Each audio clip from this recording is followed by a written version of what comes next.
I pledge allegiance to the flag of the United States of America and to the republic for which it stands, one nation, under God, indivisible, with liberty and justice for all.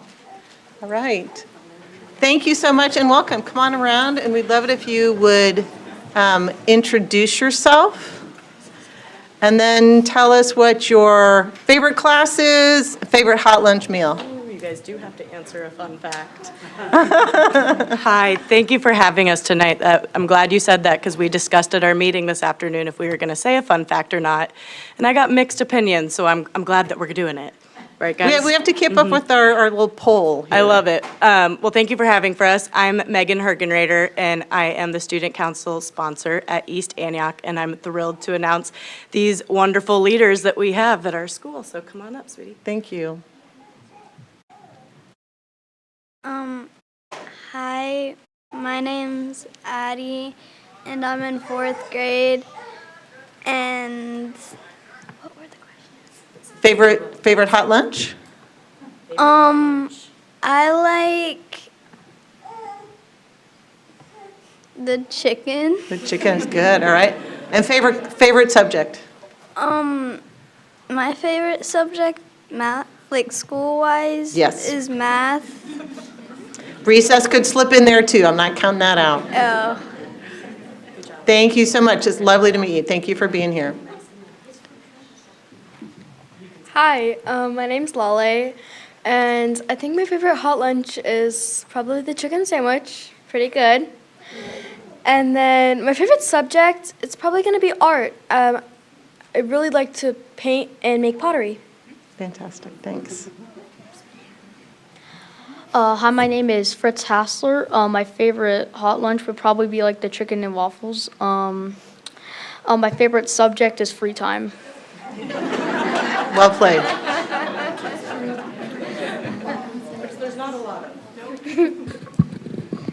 Hi, my name is Ari, and my favorite hot lunch is the hot dog, and I like math. Fantastic. Hi, my name is Sloan, and my favorite hot lunch is the pancakes, and I like art. Excellent. Hi, my name is Jonah DeCourcy, and my favorite hot lunch is orange chicken, and my favorite subject is math or recess. Super. Hi, my name is Ronan, and my favorite hot lunch is the chicken sandwich, and my favorite subject is PE. PE. Good one. Hi, my name is Lucy Walsh. I'm in 6th grade, and I don't get hot lunch, so I wouldn't know what my favorite is. Okay. And my favorite subject is probably lunch. Hi, my name is Maggie, and my favorite hot lunch is the chicken sandwich, and my favorite object in school is math. Is math? Okay. Thank you. Nice. Hello, my name is Zion, and my favorite hot lunch is probably the mac and cheese, and my favorite subject is probably math. And I would like to give a shout out to Miss Natalicki for being such an awesome principal. Well done.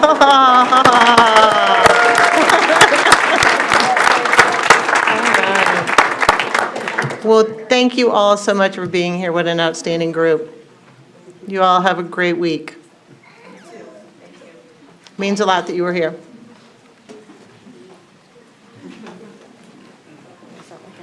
Podium myself. Yep. Yeah. All right. That's good stuff. Yeah. Comfort. All right. Okay, can we get a motion to adopt the agenda if there's nothing to change? So moved, Ousley. Second? Second, Hembry. All right, all in favor say aye. Aye. Opposed? Motion carries 7-0.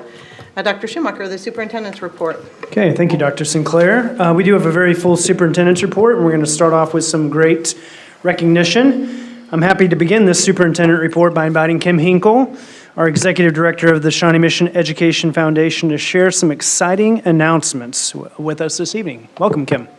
Thank you so much. And I actually am hoping that all of our 25-26 E2 grant recipient winners will come join me up here so I'm not all by myself.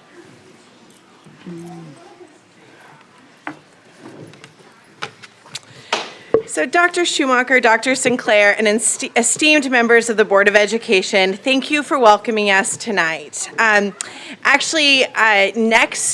your next board meeting, you will be asked to approve a donation for next year's E2 grants. And so I wanted to give you a little bit of information about what to expect from those. So it's truly an honor to be here as we shine a light on some of Shawnee Mission's most innovative, passionate, and dedicated educators. We are celebrating tonight the recipients of the Shawnee Mission Education Foundation's Excellence in Education Grants for the 25-26 school year. These outstanding teachers, social workers, administrators, and others didn't just apply for grants.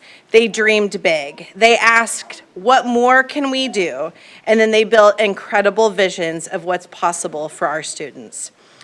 Let's start with art. So every middle school art program, we are thrilled to provide Wacom tablets to support digital art courses.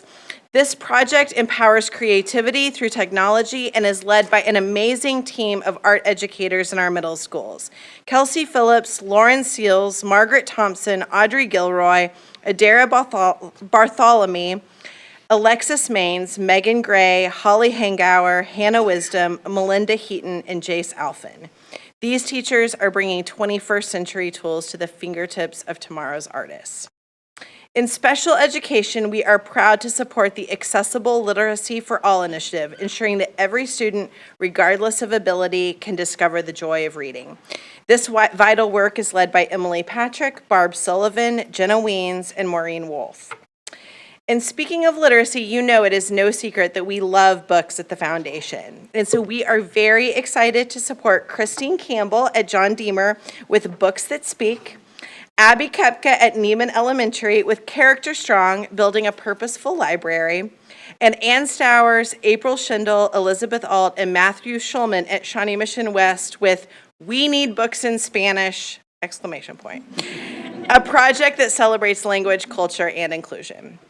This year, culinary education has taken center stage, and we are all hoping for taste testing some of these projects. So we are supporting Adam Vaughn's Baking a Difference at Horizons High School, Molly Yulkenbeck's Cook to Learn at Shawnee Mission North, and a dynamic team at the CAA, Steve Vinny, Justin Hoffman, Kirsten Montgomery, and Doug Moles, leading From Field to Freezer, expanding culinary and agricultural education. We all know that learning should be fun, and these upcoming projects prove it.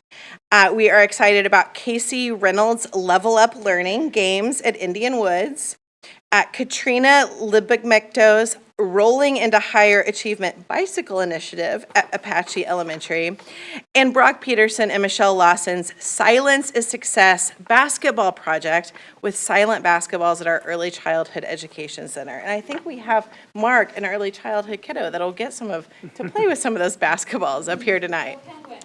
Go Penguins! Music continues to uplift and inspire our students, and we are thrilled to fund Lydia Parrish with Orff Instruments at Crestview Elementary, Callista Martin with Adaptive Instruments at Sunflower Elementary, and 2 schools are just getting a whole lot of new ukuleles, and I know we are all excited to hear that. That's Melissa Ruiz at Pawnee Elementary and Austin Wilson at Tomahawk. You know that real-world learning is at the heart of our mission, and this year we are supporting Amy Quinley's Enhancing Executive Function in the Work Environment with Project Search, Jay Sharbut and his students at West as they build and sell trailers, which is CTE and entrepreneurship, so we're really excited about that one. There's also people on our grants committee that already want to purchase your first trailer, so you've got customers too. And my client students also at West who are constructing a burn pod for use by our fire science students at the CTE, so we're excited about that. We are also really excited to support the brilliant robotics team at Shawnee Mission Northwest, led by Sarah Fredrickson. And we also believe deeply in creating a sense of belonging for every student and educator, and we are supporting Caitlin Schulman's project, Empowering Educators as Jan Koloba Facilitators, which is a powerful example of how cultural connection and community building can create inclusive classrooms and educators.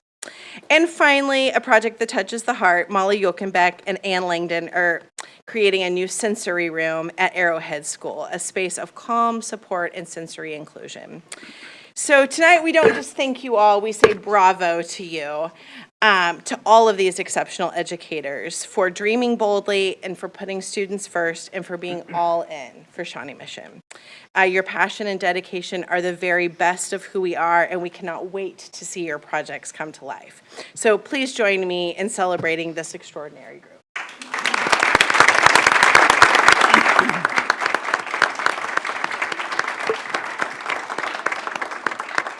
Thank you, Kim. Thank you very much. Thanks to the Education Foundation, and congratulations, educators. We look forward to all the great work you're going to be doing. Thank you so much.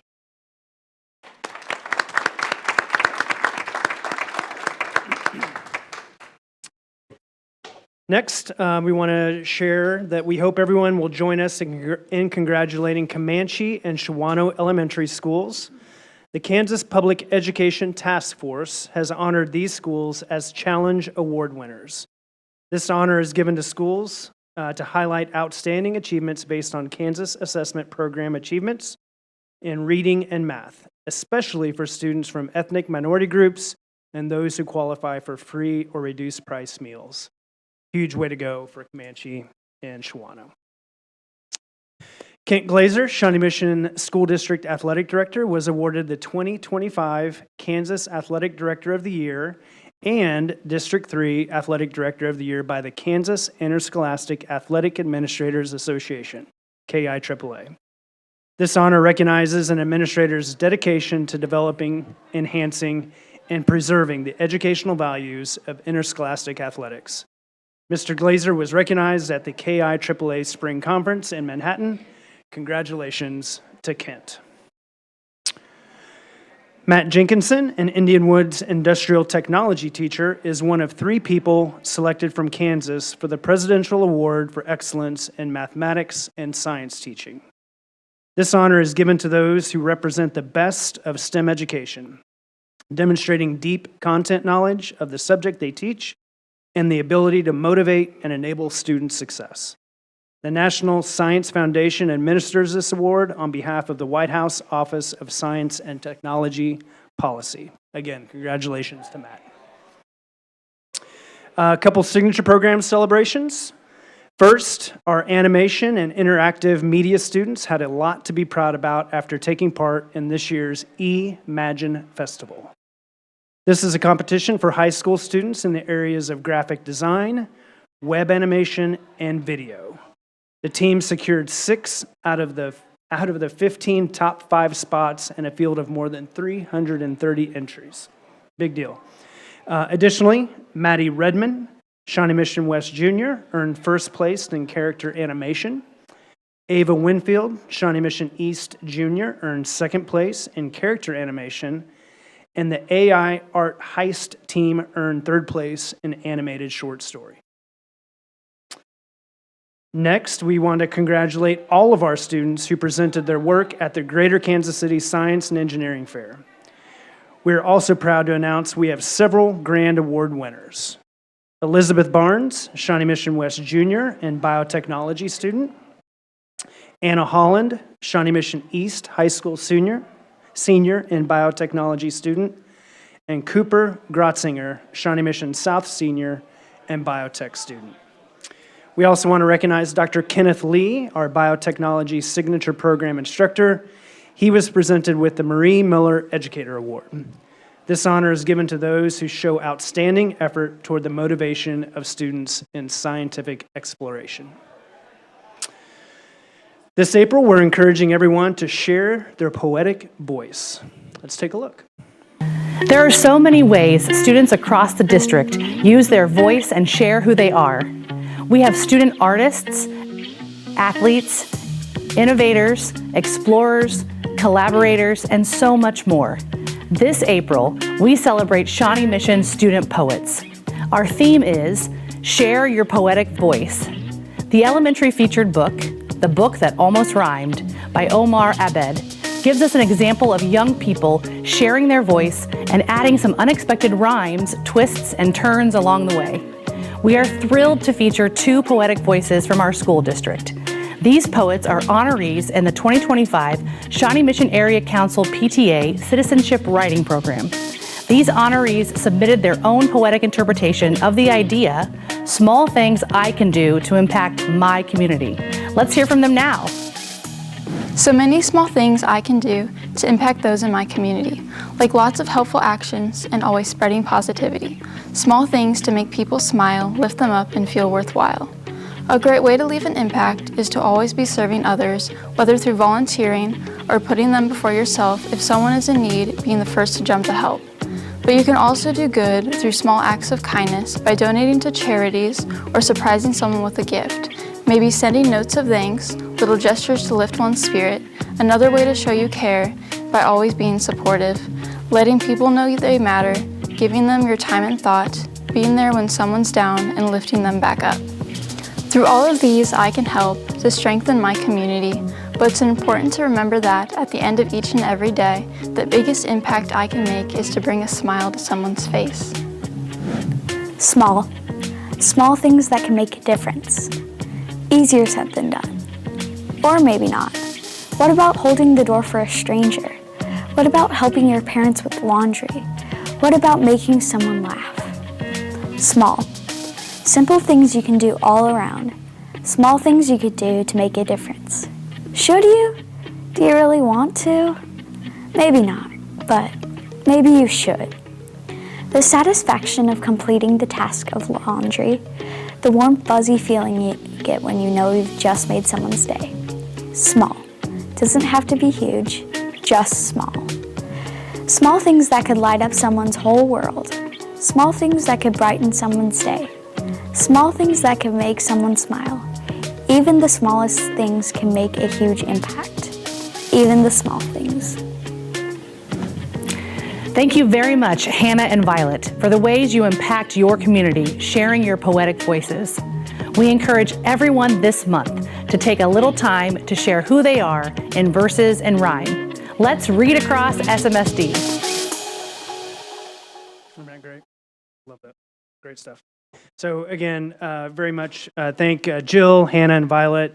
Thank you, of course, to our Shawnee Mission Education Foundation partners and for NEA Shawnee Mission as well. Next, the month of March was Youth Art Month, and now that we can reflect back on that time, we wanted to share a few highlights. This year, 20 Shawnee Mission School District art teachers were proud to share artwork from Shawnee Mission School District students at the State Youth Art Month show. The event was held in the gallery located in the Topeka Shawnee County Library building for the entire month of March. This year, Greta Pelgreen, an 8th grader at Indian Hills Middle School, had an art piece selected to represent Kansas at the National Art Education Association convention held in Kentucky. Even though Youth Art Month has concluded, there will be numerous ways to support student artists as the year concludes, from attending feeder area art shows, STEAM nights, and individual building art shows too. Of course, the R&D Forum, which I will mention here in a little bit, will be another way that we can support our arts. We also thank those who support PTAs and the foundation and all who help to support opportunities for our kids. We're also pleased to share that the newest quarterly digital art show with everyone. This art show features artwork completed by students in pre-K through 12th grade from all feeder patterns in the Shawnee Mission School District. We thank all of the teachers who contributed artwork, and of course, Megan Ellis, our visual arts coordinator and Lenexa Hills Elementary School art teacher. And we will include a link in the recap email to all staff and families after the meeting for the viewing of the art show. Everyone, students, families, educators, and members of our community, you're all invited to the Research and Development Forum. It is coming up in just a few days.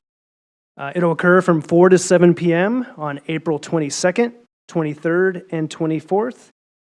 There we'll be hosting the Student Showcase here at the Center for Academic Achievement. It's a lot like a giant open house for the entire district and such a great way to see all the incredible projects our students have worked on this year. We will also have the next Great Idea Pitch Competition at 9 a.m. on Saturday, April 26th, also at the CAA. We will live stream the event on smsd.org, And right after the pitch competition, viewers will have the chance to cast a vote in the People's Choice category. Really looking forward to seeing everyone there. We thank the Rainier family for their ongoing support of the forum. Ms. Boyd-Nerona, this one's for you. Yeah. So several of our students involved in Jobs for America's Graduates Kansas, also known as JAG-K, are in the spotlight because of their tremendous success. Program leaders shared with us that at regionals, we celebrated multiple state qualifiers in the areas of employability skills, financial literacy, prepared speaking, creative decision-making, and project-based learning.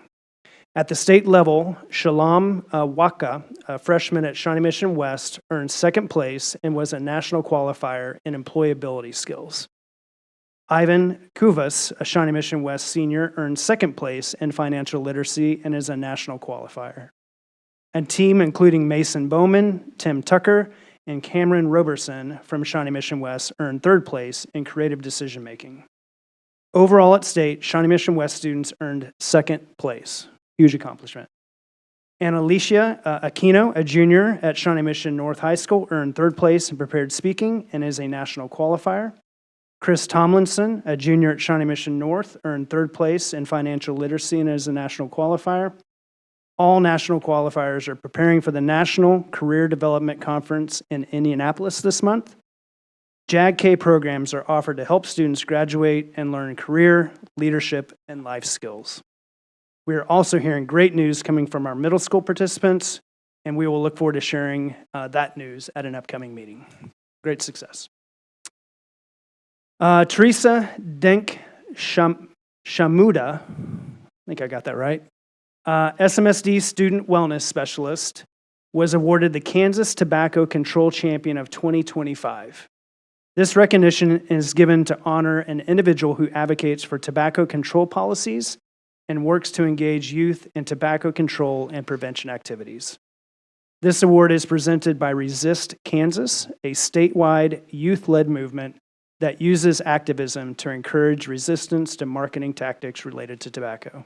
This is a huge deal for us, so that's great. All right, I want to be sure tonight to speak on a topic I know there's a lot of interest in our community about: the last days of school. We, of course, had a lot of snow days, which may be an understatement, but fortunately, we did have enough time built into the calendar to accommodate. Therefore, we will be following the board-approved calendar as it is currently published with no changes. That means the last day for seniors will be May 16th. For pre-kindergarten students, it will be May 22nd. And the last day for students in kindergarten through 11th grade will be May 23rd. May 27th will be a teacher workday. May 28th will be held for teacher-facilitated professional learning. And May 29th will be a teacher flex day.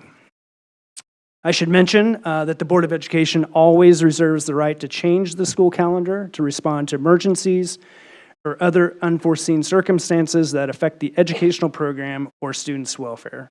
We, of course, hope that that will not happen and that people can start their official countdown to those summer days. I know that some of you have been wondering about what will happen with the property where former Westwood View Elementary School sits. You may be aware that the district entered into a contract to sell the property to the city of Westwood, who is planning to turn the land into a park. That plan was rejected by Westwood voters.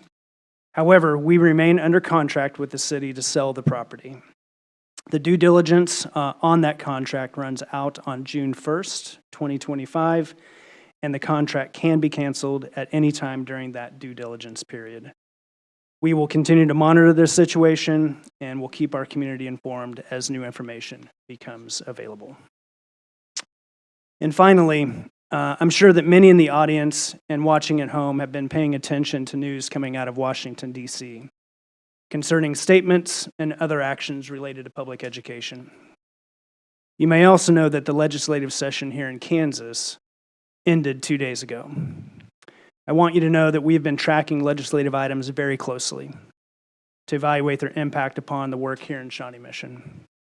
At this moment, nothing concerning our work has changed.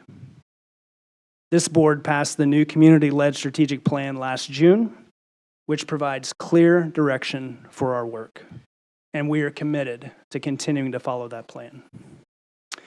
At the same time, we've been strongly advocating for the positions we believe to be the best for public education and for the students and families here in Shawnee Mission. At the next board meeting, you'll have the opportunity to hear from our lobbyist, Dr. Stuart Little, who is our voice in Topeka. Last month, working alongside my fellow superintendents in Olathe and Blue Valley, we wrote a letter to the members of our delegation, advocating on behalf of important state legislative issues. And we will continue to press on those things that impact our students and this district. I went to Topeka at the end of March, along with the other 5 superintendents in Johnson County and a number of school board members to host a luncheon for our delegation, where we again shared information with them about legislative issues. We also, at that time, had the opportunity to meet with Governor Laura Kelly and speak with her about issues related to the legislative session. We will be submitting a letter to our 3 federal representatives in Washington, D.C., expressing our concerns about information coming out of Washington. I had the opportunity to meet with Representative Sharice David's community liaison last week and was able to share with her our concerns related to things happening in Washington, particularly the efforts to close the U.S. Department of Education. Many of you are aware that here in the United States, education is primarily funded at the state and local levels, with only around 8% of funding coming from federal sources. At the same time, we believe that the U.S. Department of Ed plays a critical role in education here in the U.S.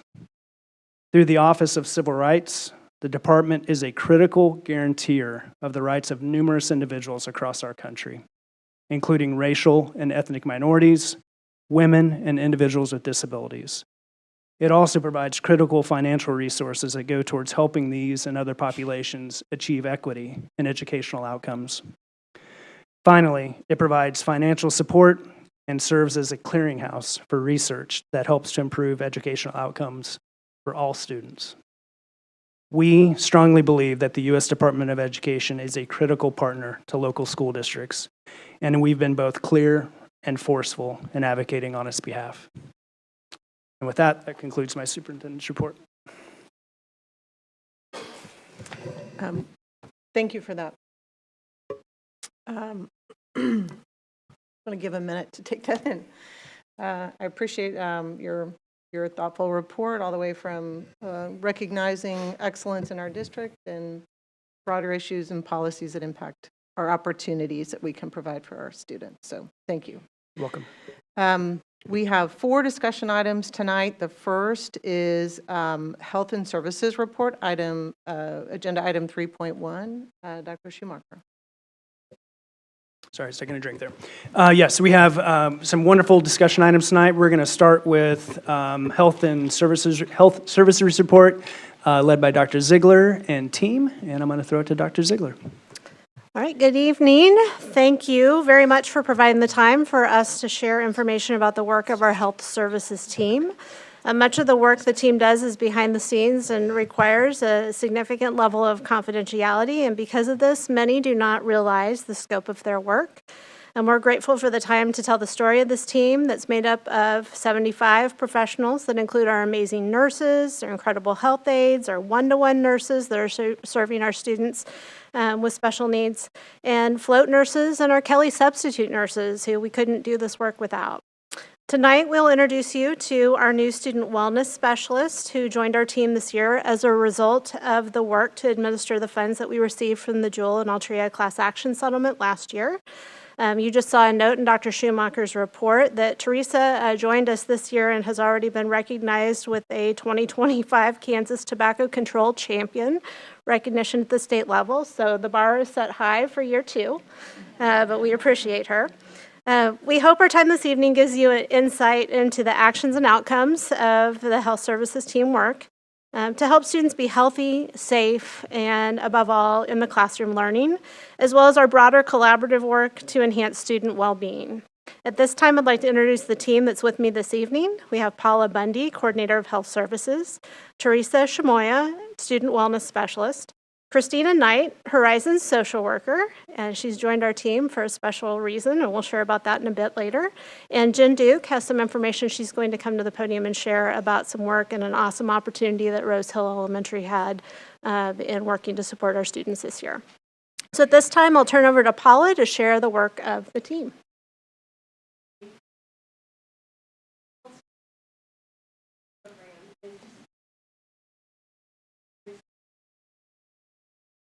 Oh, it turns green. Thank you. To ensure students have access to highly qualified health professionals supporting student and staff health and wellness each day. We support the strategic plan beliefs that a thriving community meets the basic physical, social, and emotional needs of its members, and that safe and caring relationships are essential for learning and growth. Our mission is to provide professional nursing care to students and staff through assessment, prevention, health education, early intervention, case management, and collaboration. SMSD registered nurses provide crisis intervention for acute illnesses and emergencies. They assist with chronic disease management, perform health assessments and screenings, administer medication, and provide first aid.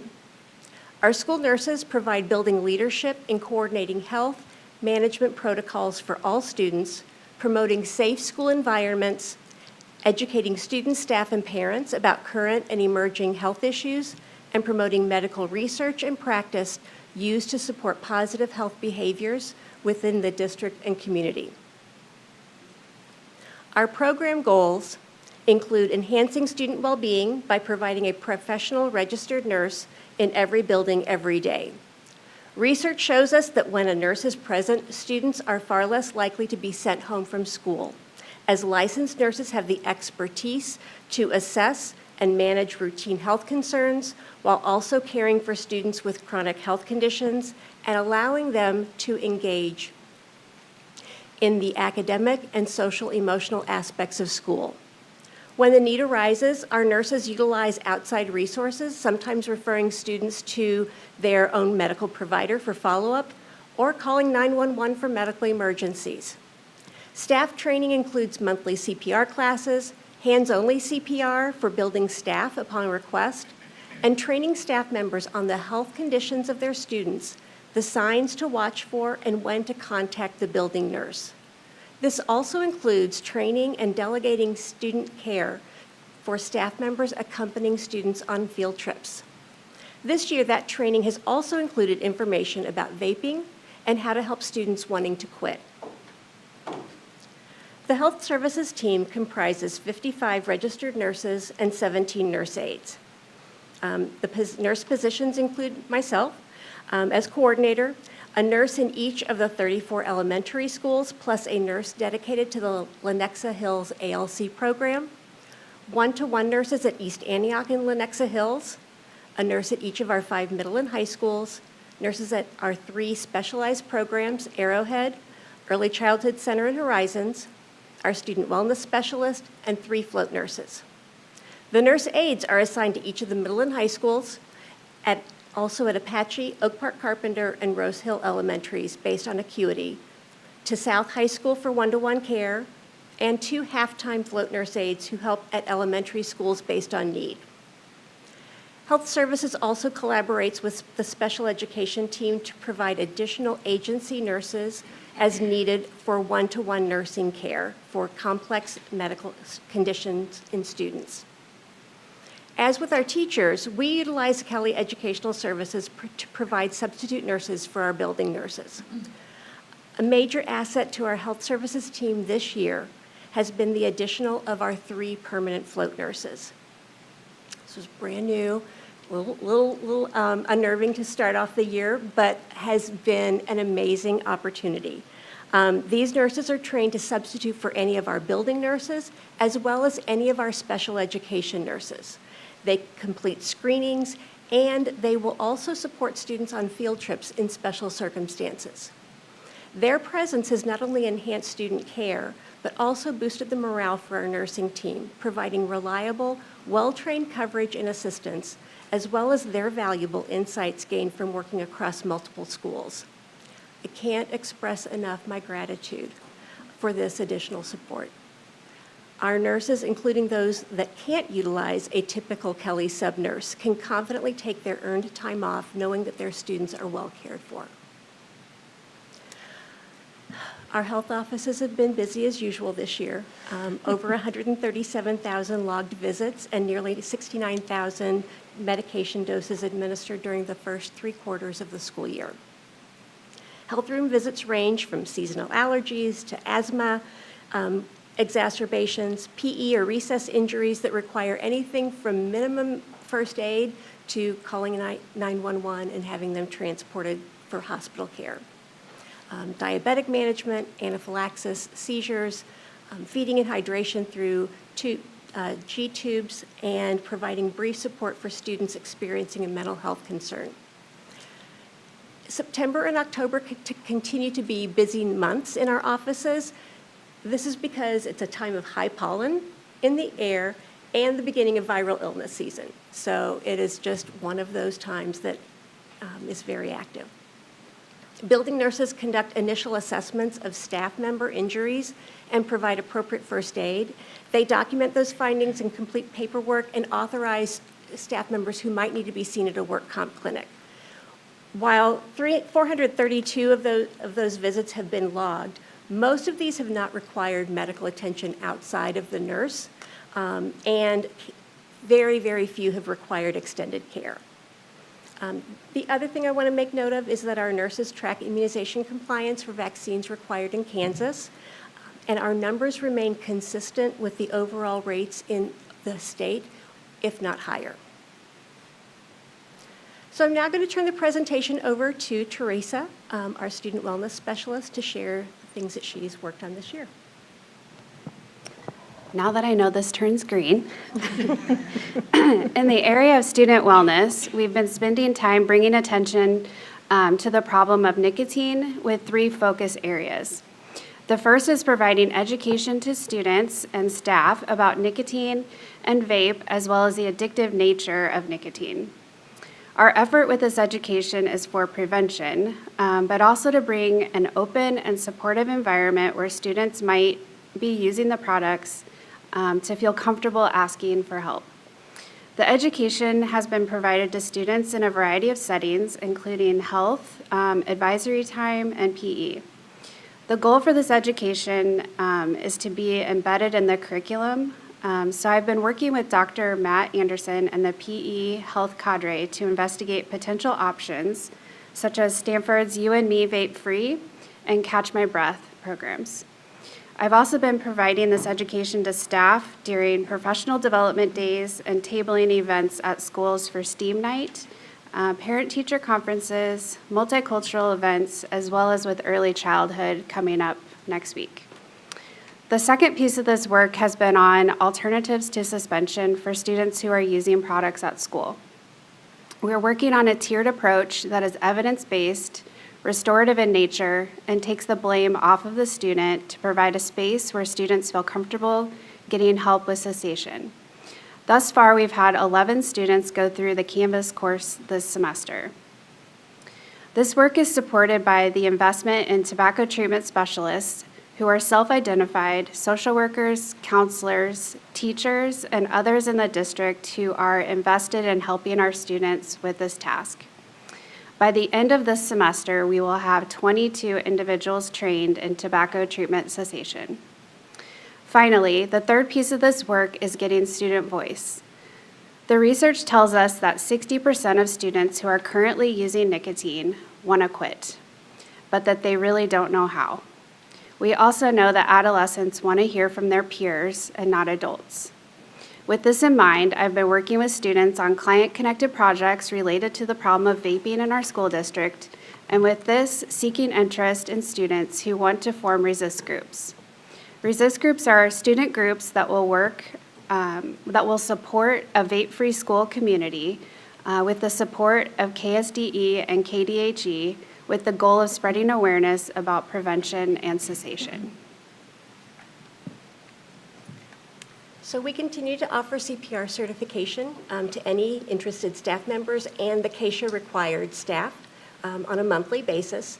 We're also working to offer sessions specifically for our O&M staff over the summer during times that they can take away from their buildings and come and work with us. We train district nurses, nurse aides, and district police officers on Stop the Bleed life-saving techniques. We started implementing the youth mental health first aid training with funds provided by ACREX KC.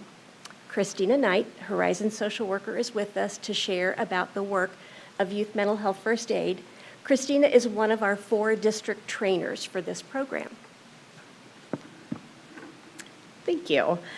I'm happy to be here today. So Youth Mental Health First Aid is an 8-hour education program which introduces participants to the unique risk factors and warning signs of mental health problems in adolescents, builds an understanding of the importance of early intervention, and teaches individuals how to help an adolescent in crisis or experiencing a mental health challenge.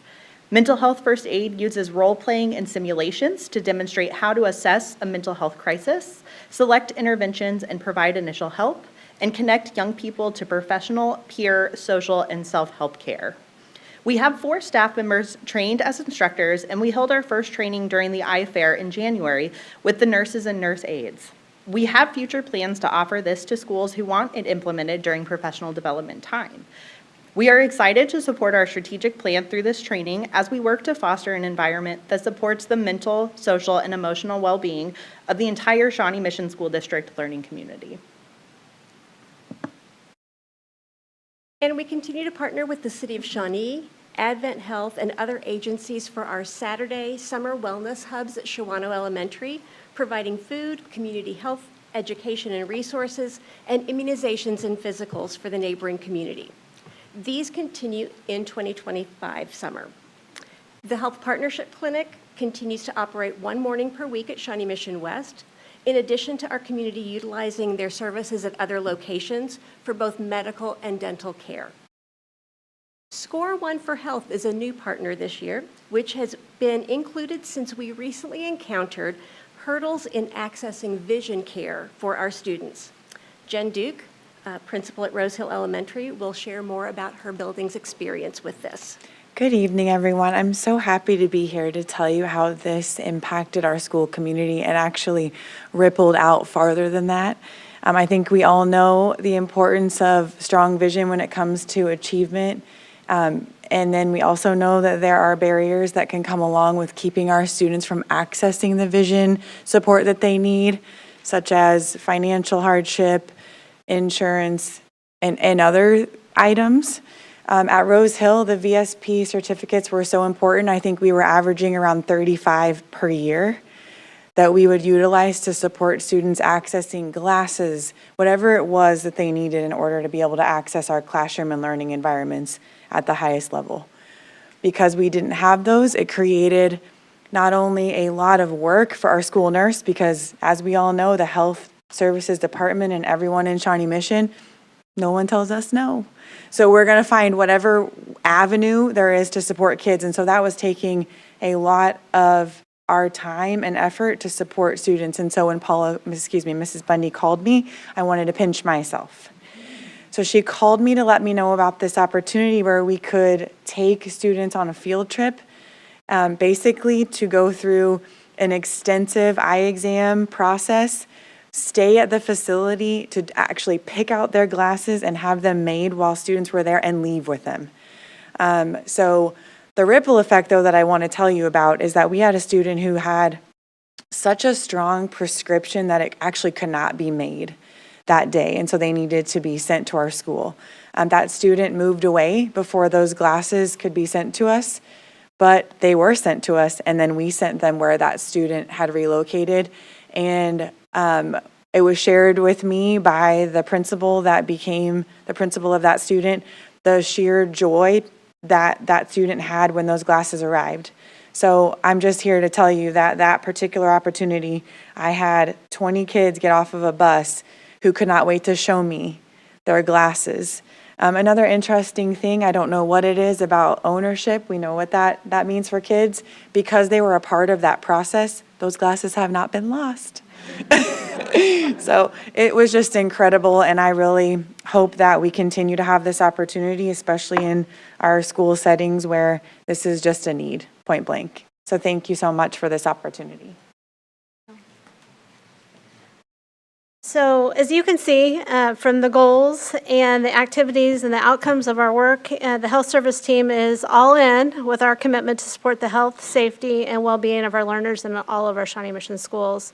We're grateful for the outstanding work of our team members that are here tonight, as well as in our schools, the collaboration with our colleagues that are supporting health and wellness, our many community partners that help us do the work that's needed for all of our learners, and the support from our administration and Board of Education. So you have a longer report. Hopefully this gives you just enough of a snapshot of what we're up to this year, and we stand for any questions that you may have. Thank you so much to all of you for the work you do and for being here tonight. I'm going to look to my left and right here to see if I have any questions. Mr. Westbrook, were you? Okay. Well, I just want to say how impressed I am with the comprehensiveness of the program. And do we take steps to help the general public understand what we're doing here? Because I think the public would not know this, and if they heard the report you just gave, would say, "Sure, that's great that we're valuing our people this way." Do we do that? Promote this outside? I don't mean promote it as a service, but give attention to it? I think our attention is probably best through our building connections, the newsletter, the updates that our principals, our teachers, and our nurses are sharing with their respective communities.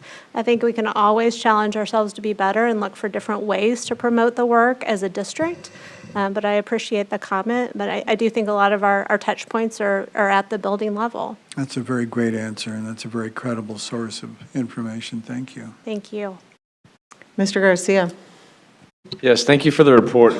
Question on reporting, and I want to be careful because we don't want to talk about kiddos, but this is all really important information. So wanted to understand how reporting goes with our families. Let's say if I was reading and we're, excuse me, maybe I should come see you all. Goodness. We're testing kiddos every day, making sure that they're A-okay, but what if we identify something in a student, let's say early signs of diabetes, how do we communicate to families, or what does that process look like? Sure. So when a student comes in with something that appears concerning to the nurse will reach out to the family. Of course. That is our first point of contact. And, again, depending on how significant that looks, it may be a, hey, I noticed this email, or it may be a phone call, we need to talk about this. And we will share our assessment information. We often will work with parents when they're going to a medical appointment. Say their child has something that we help monitor at school. We can do a printout from Skyward, from the nursing notes of all kinds of information that parent then can take to a doctor's appointment and can share with that.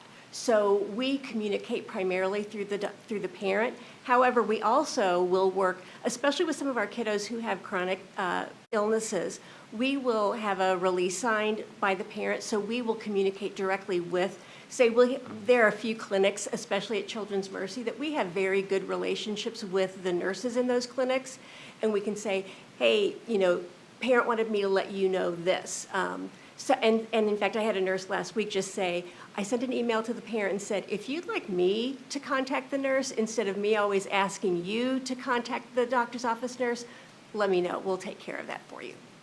Okay, wonderful. And then on that topic too, how does translation working itself out for some of our non-English speaking kiddos, or maybe specifically their families? In this instance, do we find ourselves?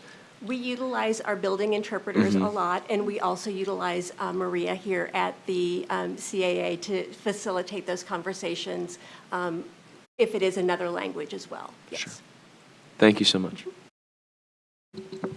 Borgman, thank you. Thank you so much for this update, and thank you for being here tonight. We appreciate it greatly. I loved Ms. Duke's story about the Vision program, and I love that so many kids from Rose Hill were able to benefit from that program.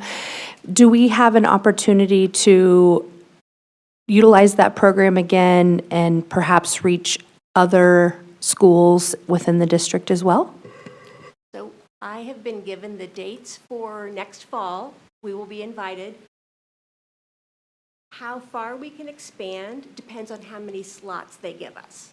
So this is a program that is at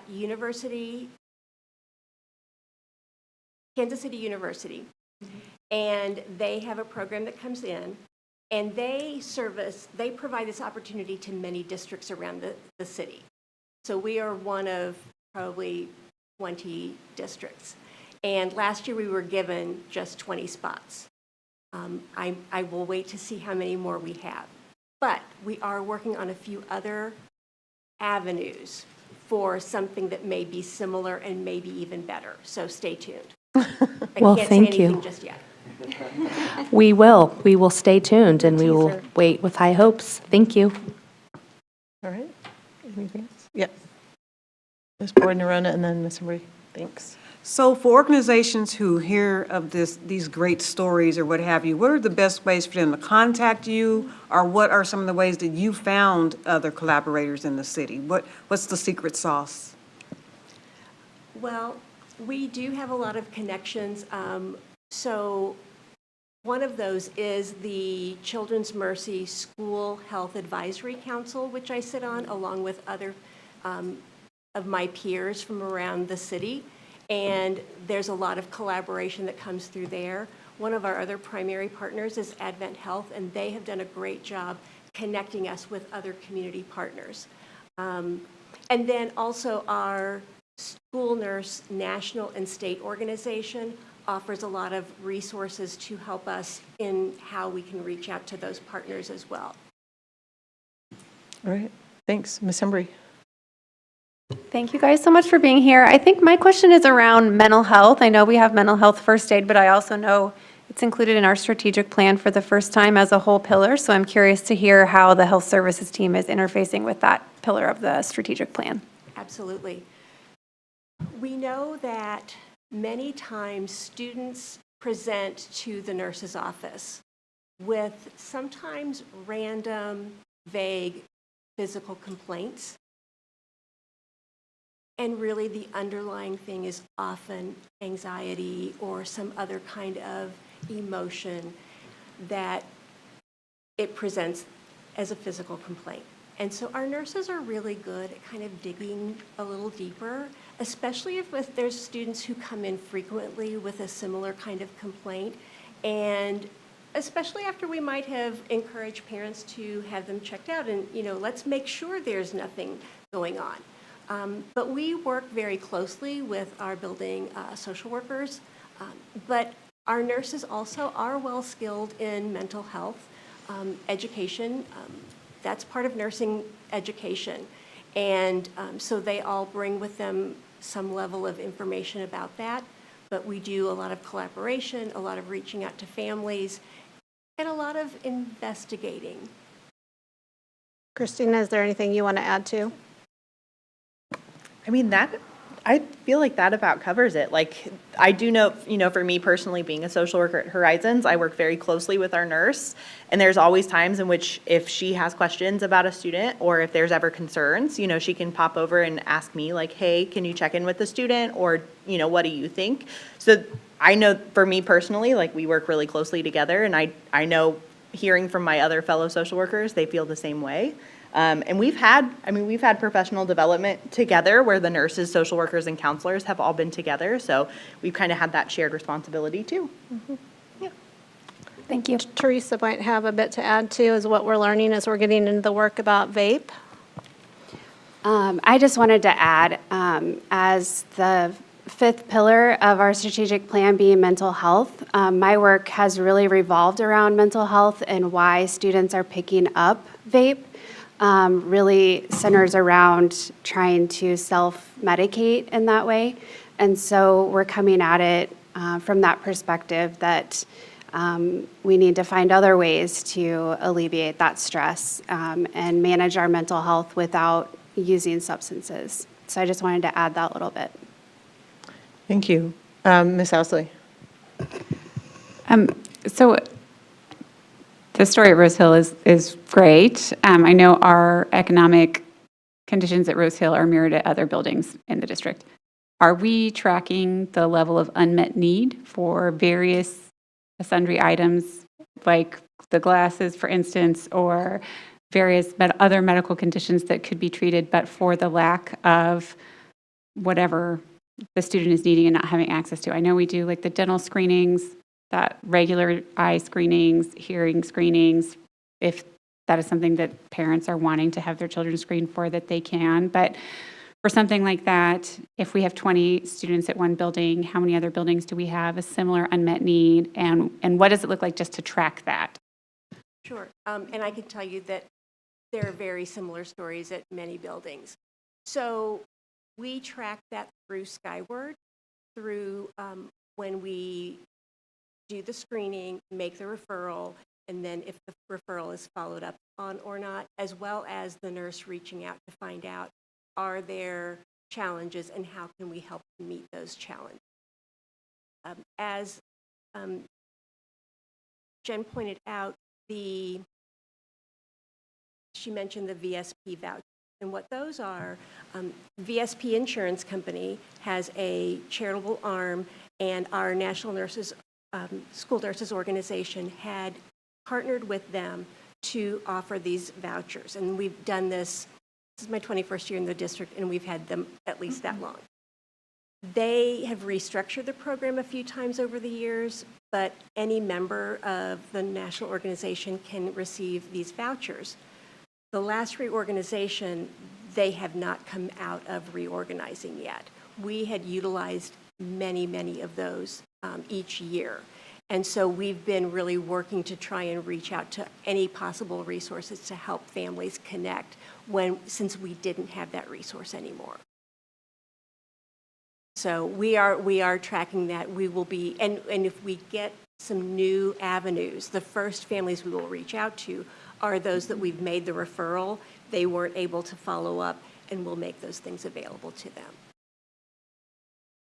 I think that's great. I think it's useful from a policy perspective to understand the level of unmet need. I fully understand too that our primary mission is educating students, but sometimes there are things that get in the way of that have to be addressed, that policymakers at other areas have not done so. And so then we are left in a situation in which, at least if we have the numbers, so that we can reflect that to the greater community so that they understand that we do have an unmet need.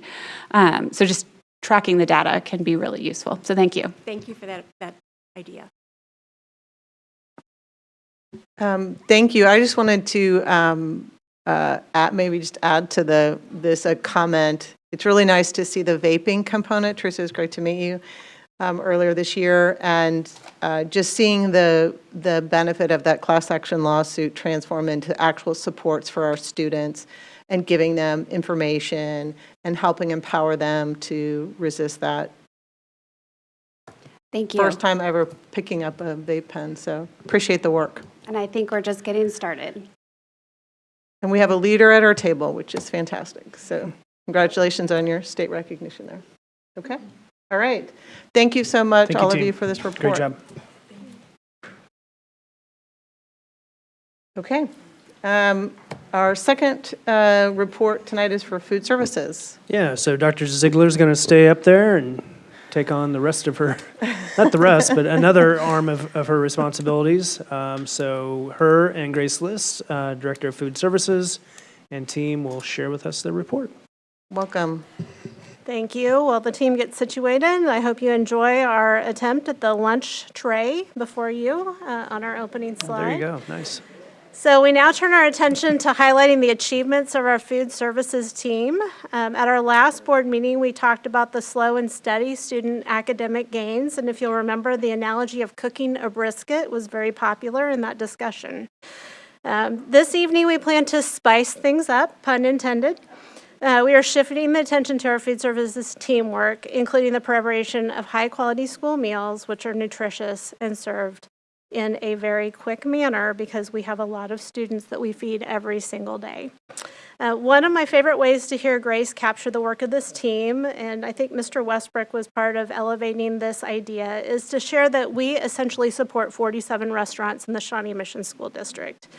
We're proud to highlight the accomplishments of this dedicated, hardworking team who continue to expand the service of nutritious meals for students and staff, including a focus on nutrition education, seeking ways to elevate student voice to improve our work, and developing connections within our metro community of farmers.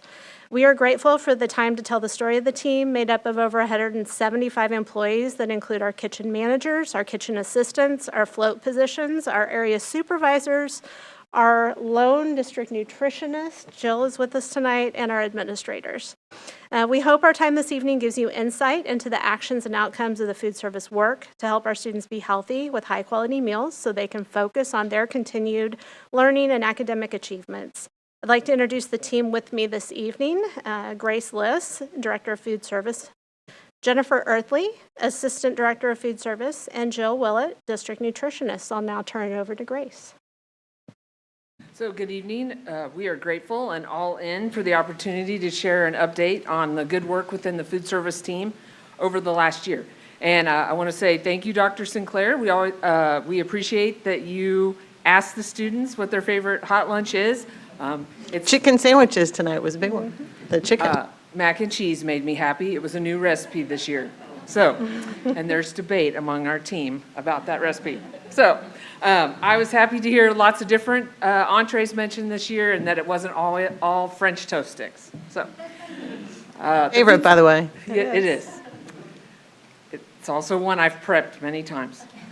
The food service team, as part of the Student and Family Services team, proudly supports the district's mission by fostering student learning about nutrition through every meal we serve. Guided by the United States Department of Agriculture goals for school meals, our efforts are focused on safeguarding the health and well-being of students, promoting the consumption of nutritious agricultural foods, and teaching the importance of healthy eating habits for lifelong wellness. Our commitment aligns seamlessly with the district's strategic plan and objectives. Tonight's presentation will showcase how we have applied efforts towards Strategy 2, Belonging, and Strategy 3, People. Our presentation this evening is divided into 4 categories, and we will share our team's journey through this school year. We begin with the financials. The food service team operates as a financially independent entity, meaning all revenues generated through the sale of meals are to cover the expenses of the food service team. These expenses include salaries, benefits for all food service employees, food and supplies, computer software, hardware, food establishment license, and other essential operating costs. Additionally, the food service fund reimburses the district for full indirect costs as calculated by KSDE. Therefore, the average daily participation in meals is a very important matrix for the financial health of the food service department. A student-driven menu plays a key role in driving participation rates. For the 24-25 school year, the district's average daily participation was 2,989 for breakfast and 14,958 for lunch.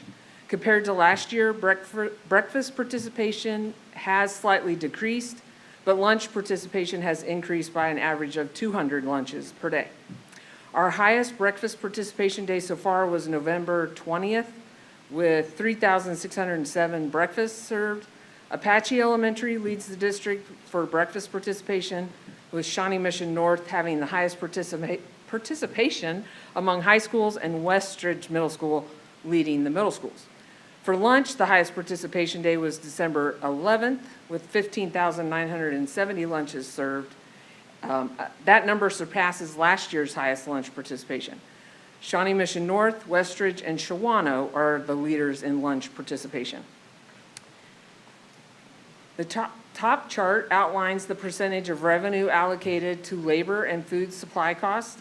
Industry guidelines typically recommend a 40-40-20 distribution, so 40% labor, 40% food, and 20% for supplies and other expenses.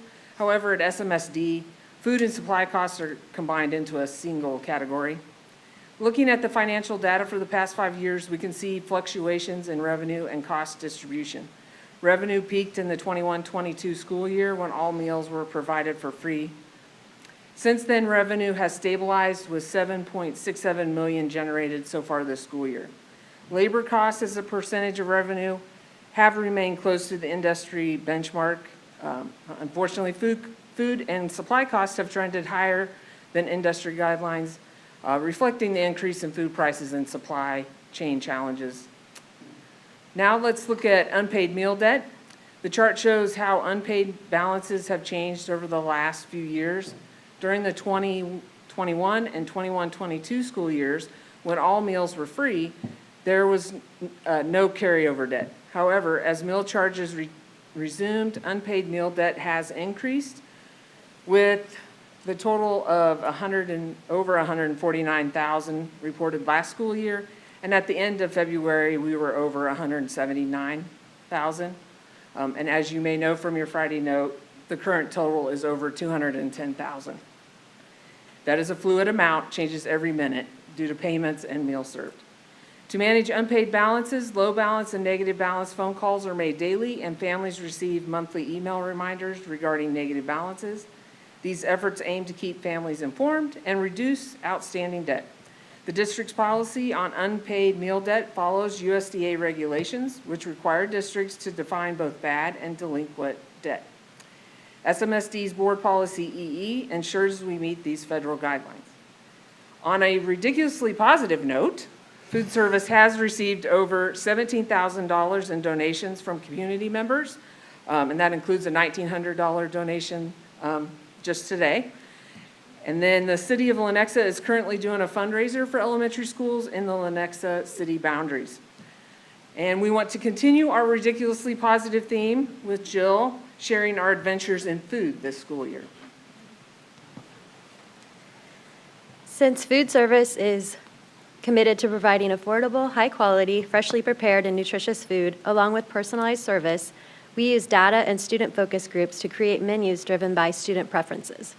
Last school year, student focus groups led to several menu changes, with the most requested addition being spice stations. Spice stations had been discontinued during the pandemic, but they were brought back to all schools this year. This slide also highlights several other items students requested that were added to our menus this year. As you've heard from students at board meetings, one of the successful additions to elementary schools was mini pancakes and sausage links. We've continued gathering student feedback in the 24-25 school year with focus groups at Briarwood, Prairie, Deemer, Mill Creek, and Westridge. At many of these sessions, students taste tested a new chili recipe designed to mimic the flavors they might experience at home. The feedback was positive, and we plan to use this chili recipe next school year. Other consistent menu requests from these focus groups have included chicken dipping sauce, Caesar salad, and ramen. Since hearing from students, the food service team has been actively working on these requests. When students suggest a menu item, it begins the process of recipe development to ensure that the food meets USDA menu requirements. This semester, with the help of our dietetic interns from the University of Kansas Medical Center, Amanda Paoli and Claire Nilgis, we have developed a Caesar salad recipe, chicken dipping sauce, and a potential bowl of noodles recipe. After food service administrative staff reviews recipes for compliance, appearance, and taste, we move to student sampling, the fun part. Our SMSD chicken dipping sauce was sampled at Briarwood, one of the first schools to request it. It was an overwhelming success. During lunch, sixth graders even chanted, "We want sauce, we want sauce." The first round of sampling for the bowl of noodles recipe took place at Crestview Elementary last week. Our intern Claire gathered helpful feedback from students, and we're making revisions before having Crestview 5th and 6th graders taste the updated version. In addition to recipe development, our department continuously searches for quality and cost-effective products. SMEC Pre-K and Mill Creek Elementary recently conducted student samplings for some of these items. Even after a recipe is approved by students, several steps remain before it can be added to the menu. We must determine how the item will be served, how to ensure it's handled safely, verify it fits nutritionally in our menus, assess cost effectiveness, and confirm that it supports student health and well-being. While we're still finalizing decisions, we're hopeful that the chicken dipping sauce will be making its official debut on next year's menu. This school year, we introduced food promotional days in elementary and middle schools. These special days celebrate a variety of foods throughout the year, creating opportunities for nutrition education and student engagement. By focusing on foods rather than specific holidays, we highlight nutritional benefits, fun facts, and the origins of different foods.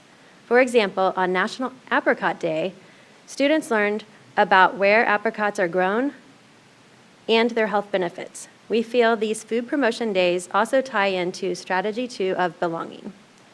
Bringing local foods to the lunch tray remains a key goal for our team.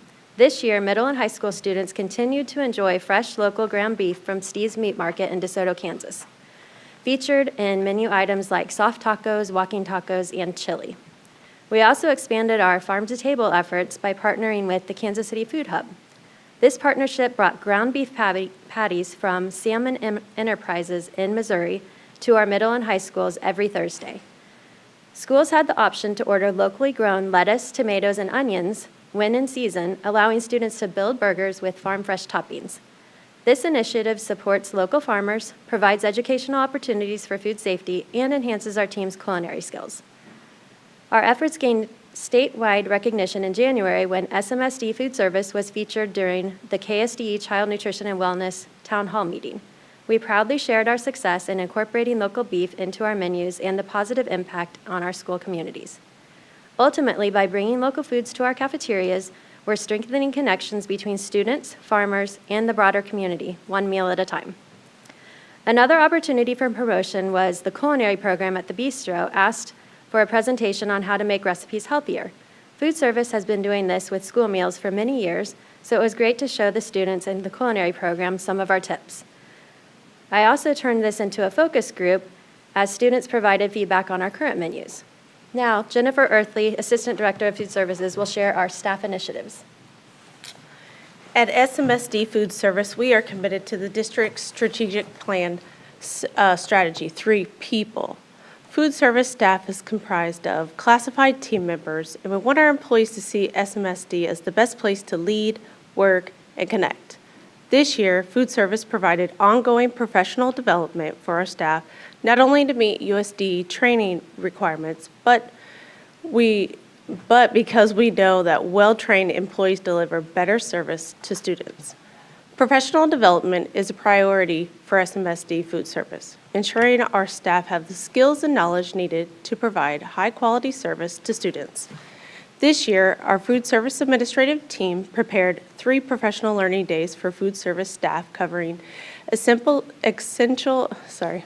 topics of civil rights, reimbursable meal requirements, food safety, employee experience, employee benefits, cashier training, and procedural updates. We've revamped our new employee orientation process this year. Instead of relying solely on our school kitchen managers to onboard new hires, we now offer a formal orientation program conducted by the food service office. This structured approach ensures new assistants and kitchen managers receive consistent training on operation procedures before starting in their school kitchens. Beyond the professional learning days, we provide ongoing learning opportunities throughout the school year. Staff completes online training modules, and we stay connected through our weekly 5 Things to Know newsletter. Additionally, regular manager meetings offer time for further training, feedback, and alignment of our team's goals. All these efforts have added up to over 3,000 hours of professional development this year. This significant investment into our employees not only enhances the quality of service we provide, but also supports a positive dining experience for all SMSD students. Let's take a look at some workforce data that helps ensure strong operational performance in the food service team. Absenteeism is a way to ensure operational performance. We track daily absences, both short-term and long-term, such as FMLA, and also consider vacancies. You'll see from the graph that the absentee rate, excluding vacancies, has decreased since 2021-22. Though we're currently seeing a slight increase this year, when we factor in vacancies, the combined rate has improved significantly from previous years, showing strong workforce stability. This year, food service has focused on initiatives designed to strengthen connections with employees and celebrate their contributions. One key connection point has been recognizing years of service. For the second consecutive year, our August Professional Learning Day includes a special celebration honoring employees who've reached milestone years of service, 5, 10, 15, 20, and 25 years. A special recognition went to Tony Arialis, kitchen manager at Shawnee Mission North, for an incredible 25 years of dedicated service. We also celebrated 6 employees who reached 20 years of service this year, including Jill, our nutritionist, to further recognize and appreciate our employees, as well as connect the food service office with the school-based food service staff. The food service office has been sending happy workday anniversary cards to our food service staffs to celebrate their dedication to serving students each year. This will be a part of our continued focus on fostering positive workplace interaction and celebrating another year of employees' commitment to serving students. Our employees are also deeply committed to maintaining the highest standards in food safety. Schools that achieve 0 violations during their Kansas Department of Agriculture inspections are recognized for their outstanding performance.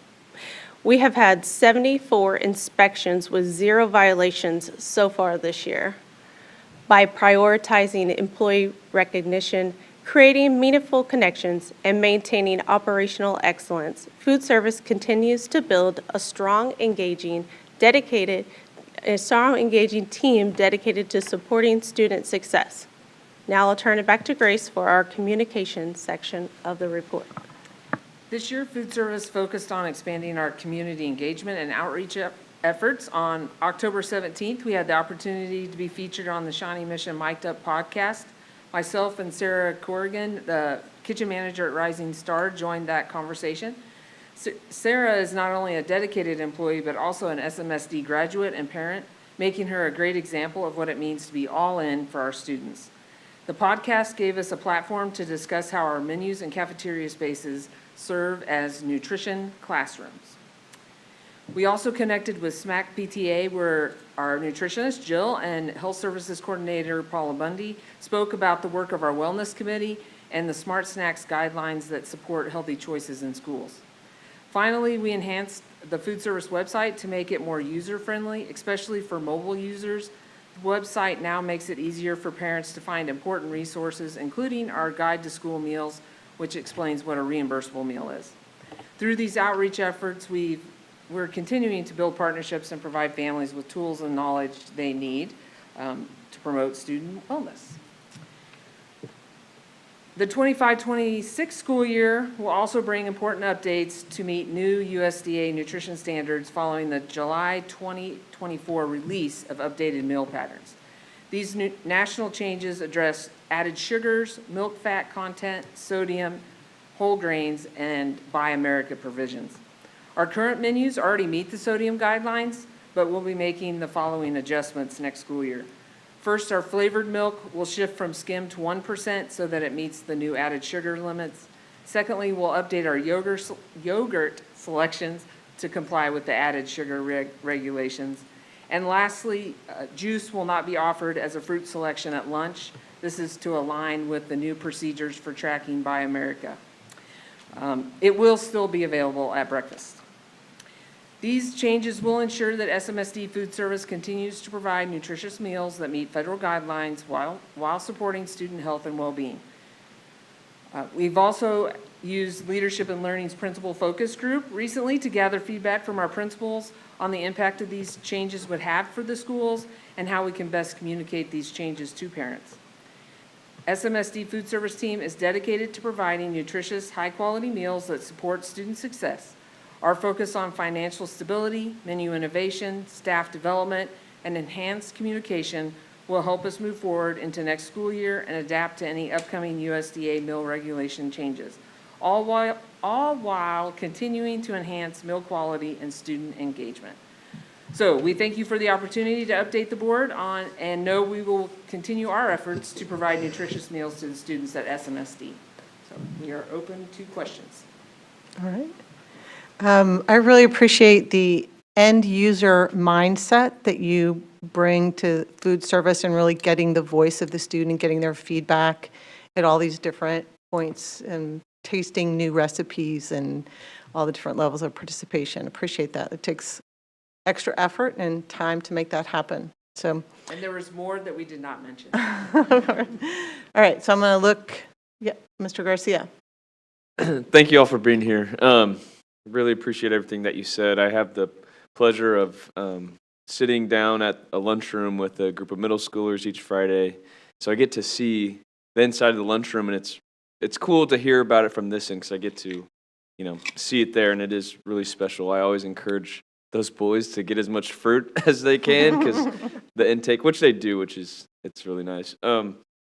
Question on, and I'm not exactly sure how much you know, or maybe if this is one of your programs that you didn't touch on, there seems to be a focus on wastefulness, or the not trying to not be wasteful in the lunchroom. Let's say there's a packaged mozzarella cheese stick that kids don't throw away. There is an opportunity to not exchange, but save it, not throw it away, share, something of that nature. Is that correct? Yes, so USDA allows for what's called a share table. Share table. Thank you. Yes. Okay.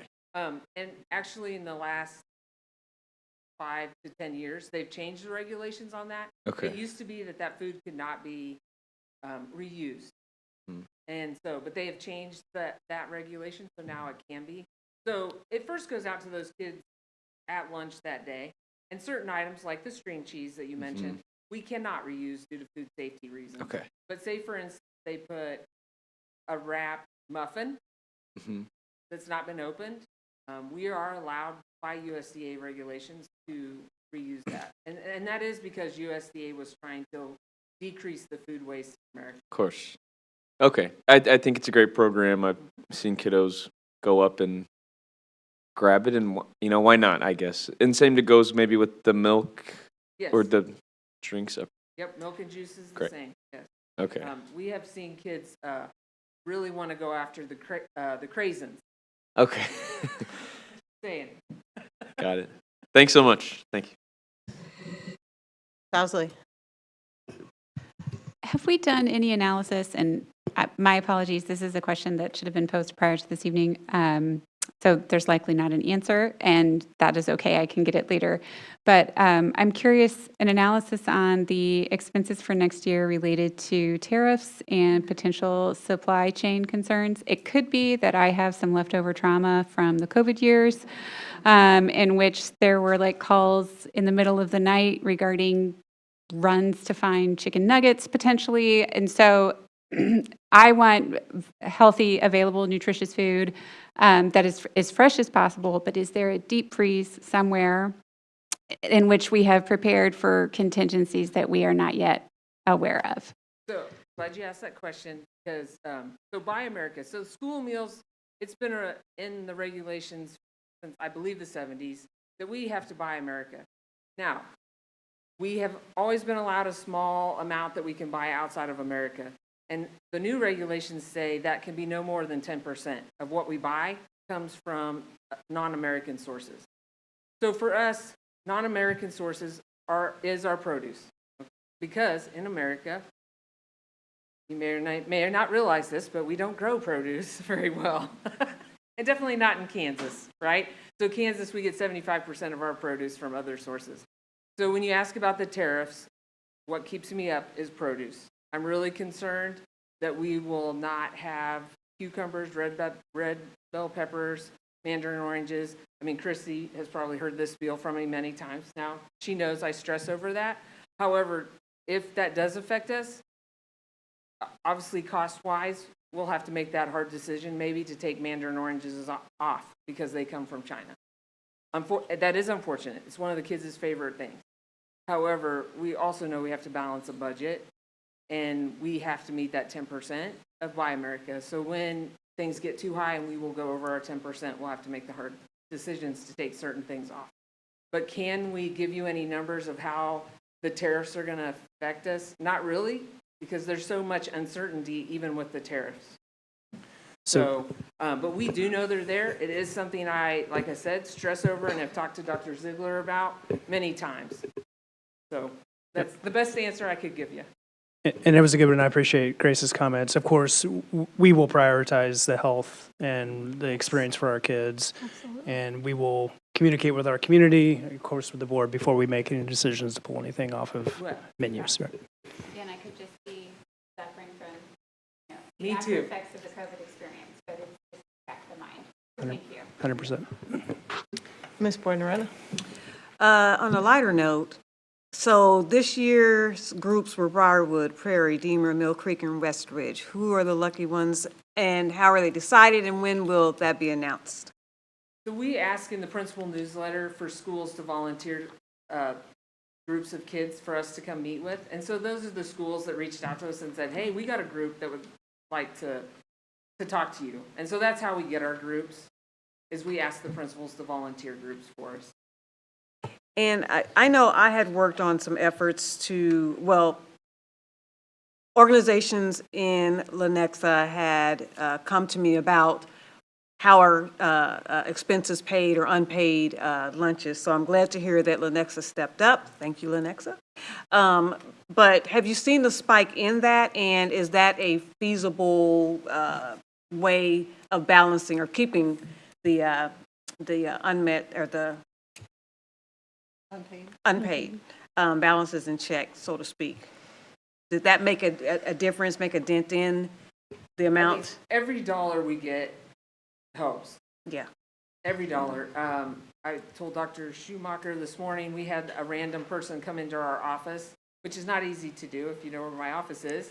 And they just gave us $1,000 out of the blue.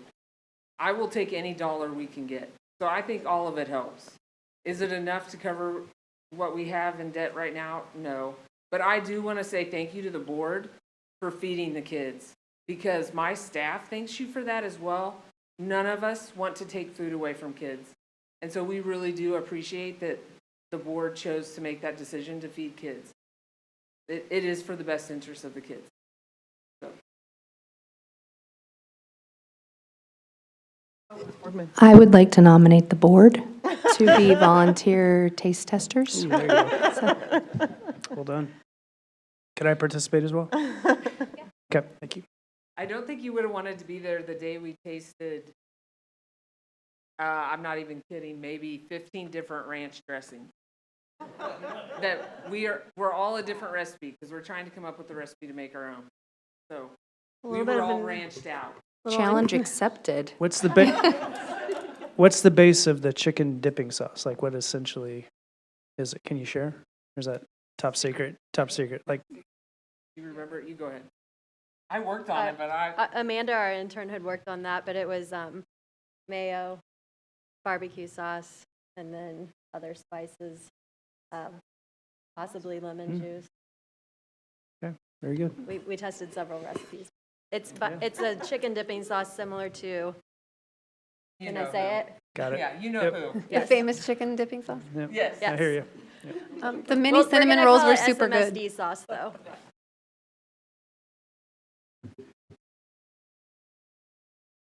Thank you, guys.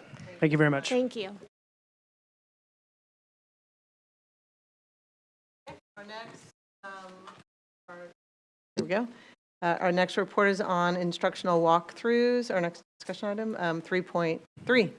Yeah, so this is a consent item for you. This is something that we've really been doing a lot of work on, and I say we royally. It's been Pam and her team, and so again, thank you for sticking through us with a lot of discussion items tonight too. This is really important. So Pam, the floor is yours. All right, thank you.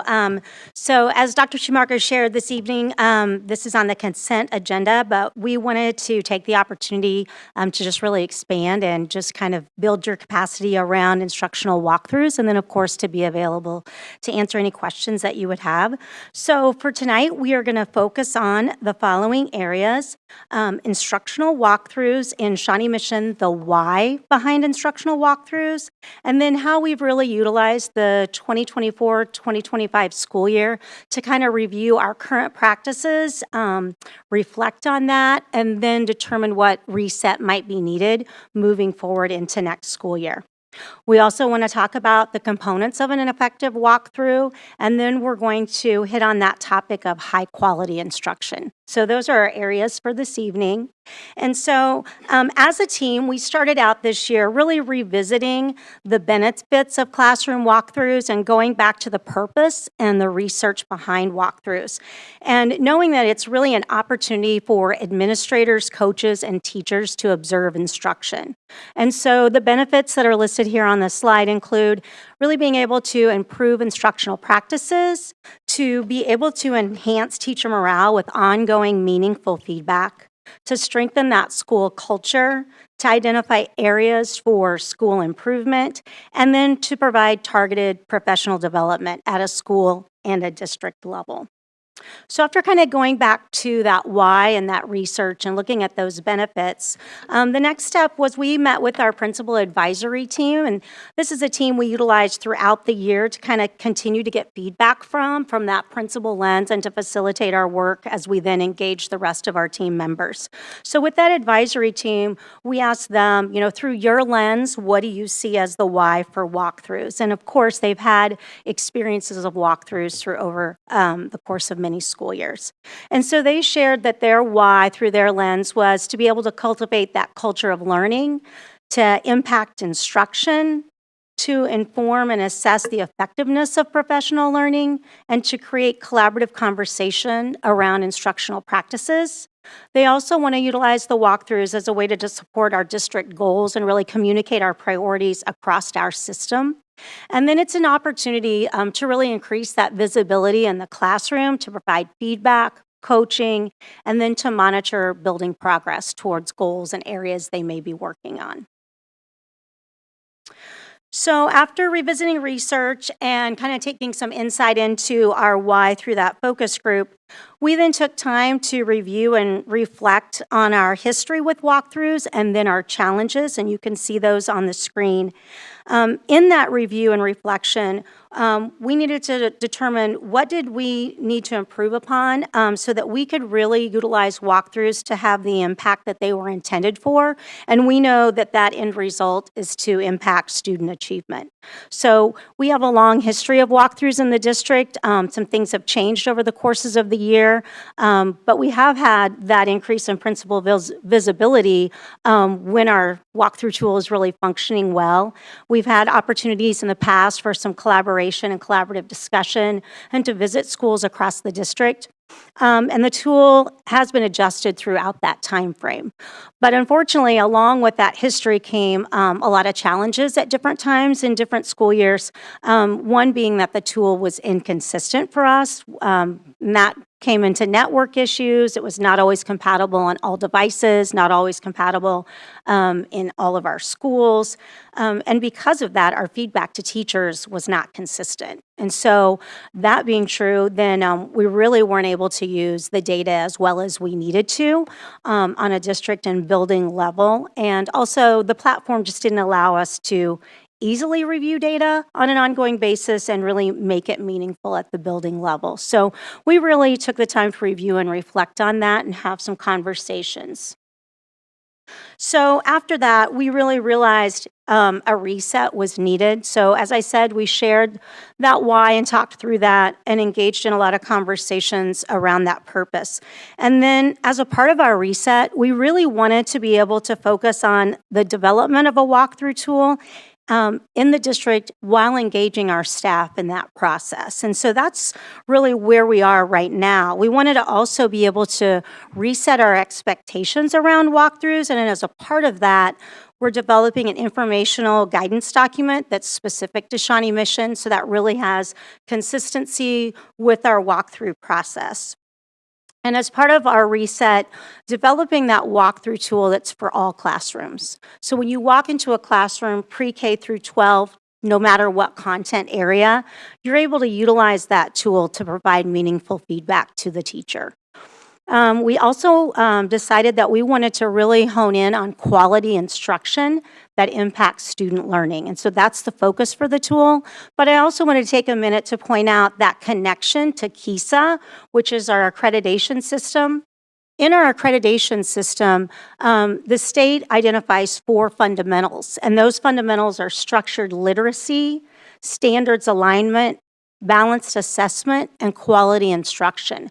And while we focus on all 4 of those fundamentals, as part of our KISA accreditation, we were charged with really identifying one fundamental that we were really going to hone in on and have a plan for as part of our action plan for the district, and we chose quality instruction. So you can see that really going through this walkthrough process and reviewing, reflecting, and resetting, we're aligning that work with our accreditation as well and with that KISA process.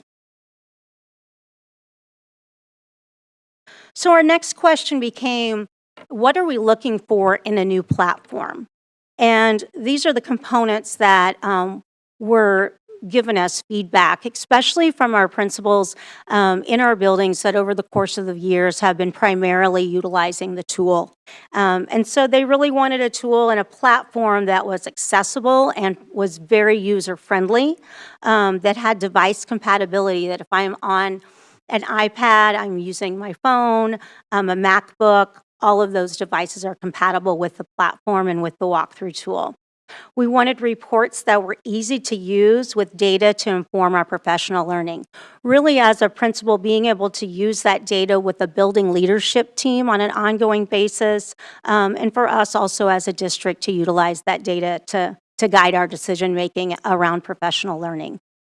This was a key for us, transparency for teachers. We really struggled with our previous tool, and at times that feedback would not go to teachers. It was an email that didn't always go through, and teachers didn't always receive that. So that was a key for us, that we wanted transparency for teachers and ensure that they received that feedback. We wanted the information to be able to really impact professional learning, so we wanted to have input in the design and really ask those questions. Will this have an impact for us on student achievement, but will it also impact our professional learning and the decisions we make? We want to be able to provide meaningful feedback while knowing that's non-evaluative. This is just ongoing feedback as part of our walkthrough system. And we really want to develop and influence instructional conversations and that culture of growth within our building, that we're continuing to grow with our instructional practice and supporting each other in that work. We wanted a tool and a platform that was consistent, that we were also having the ability to customize as we needed to, and then that accountability and looking at a platform that they were accountable to our needs and really having that support from them as a partner. And so as we reflected on these components, many of these were missing from our current tool, and it really was hindering the opportunity to maximize the benefits of walkthroughs. And this led us to research multiple platforms, and through that review, we selected the Bullseye walkthrough platform. So as I shared, we're really going to focus on high quality instruction. One of the fundamentals that we're focusing on with our school improvement planning efforts.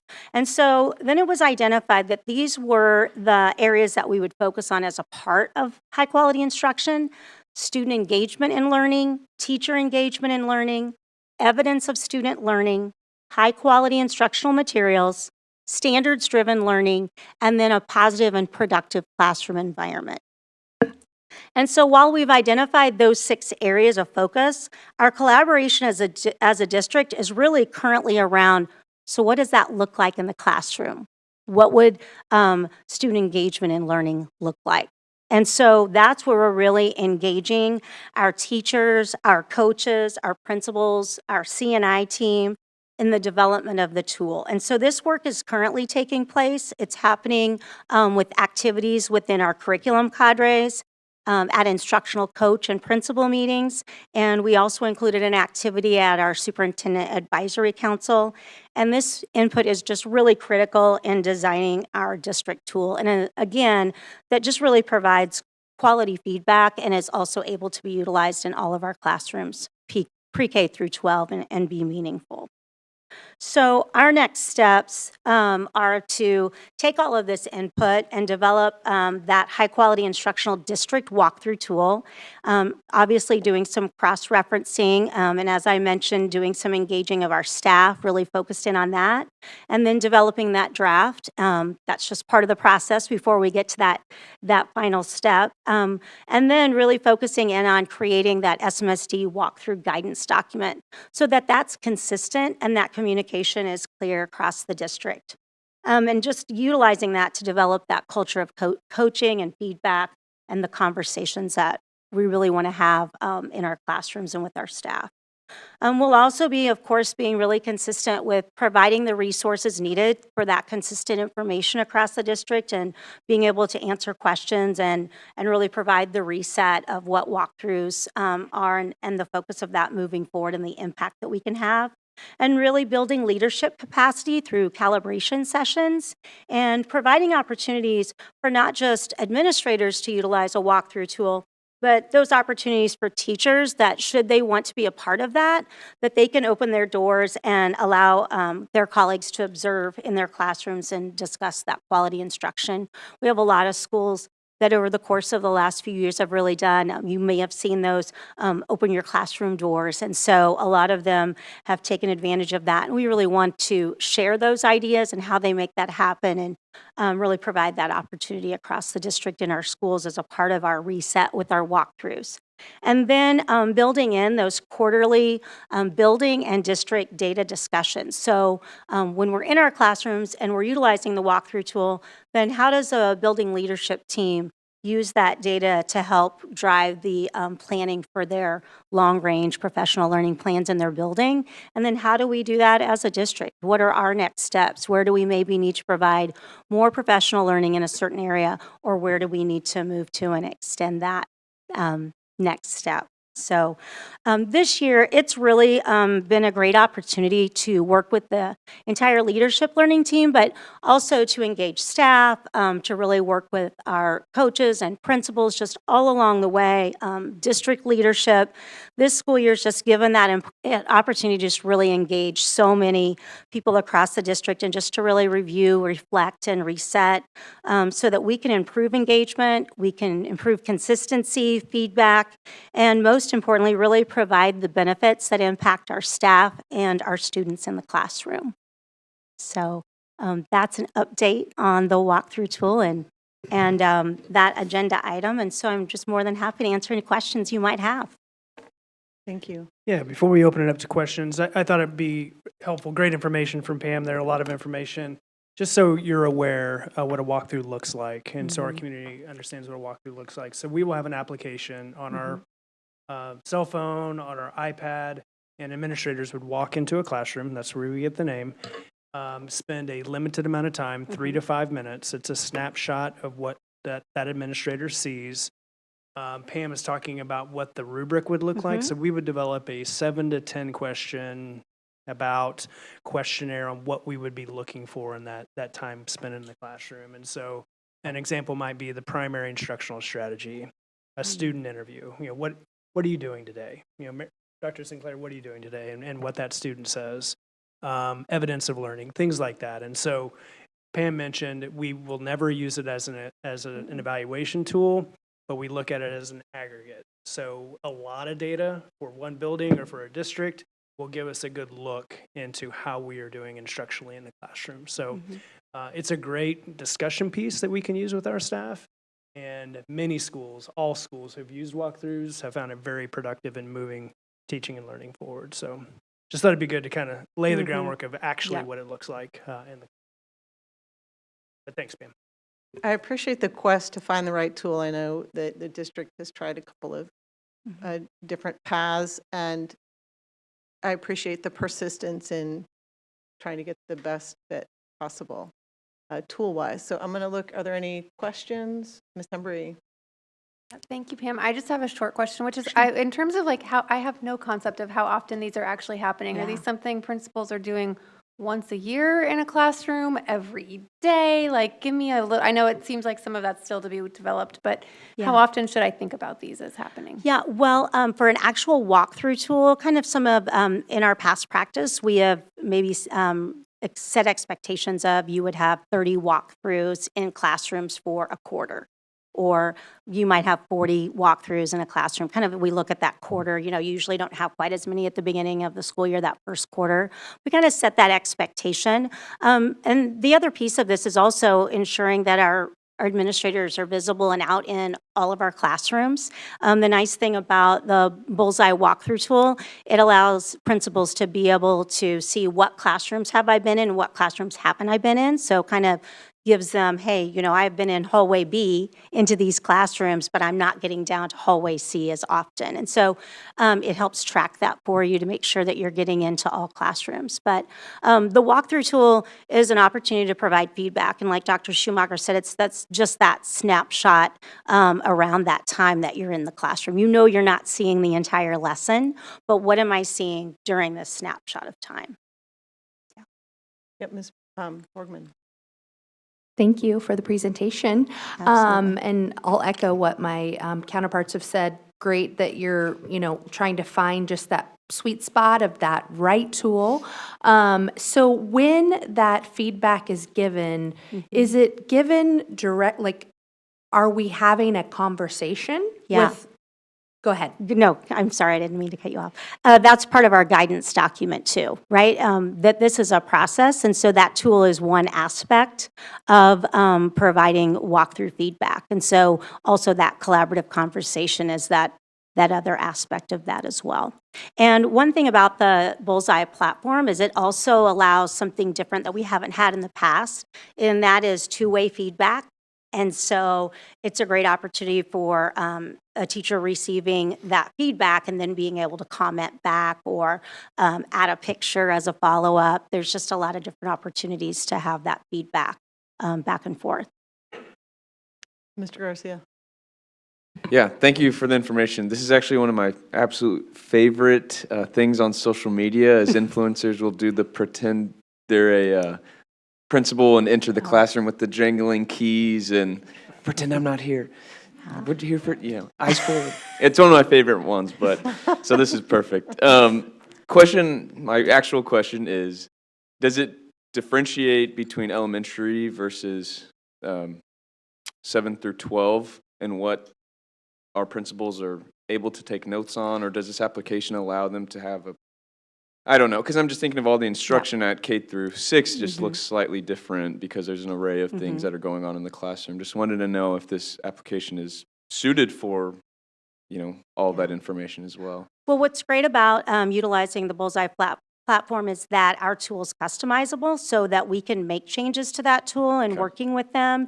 And so that's why we're also putting in a lot of time on this front end to really get input from our staff instead of just saying, hey, what tool would you recommend? We want that input from our staff, but we really want that district-wide tool that if you walk into a pre-K classroom or you walk into 11th grade classroom, no matter what content, you're still looking for high-quality instruction. You're not looking for something so specific. Right. You're really looking for those indicators of high-quality instruction. And so that's where that key piece of what does that look like and those look fors and that engagement with the conversation with staff is really important in the process.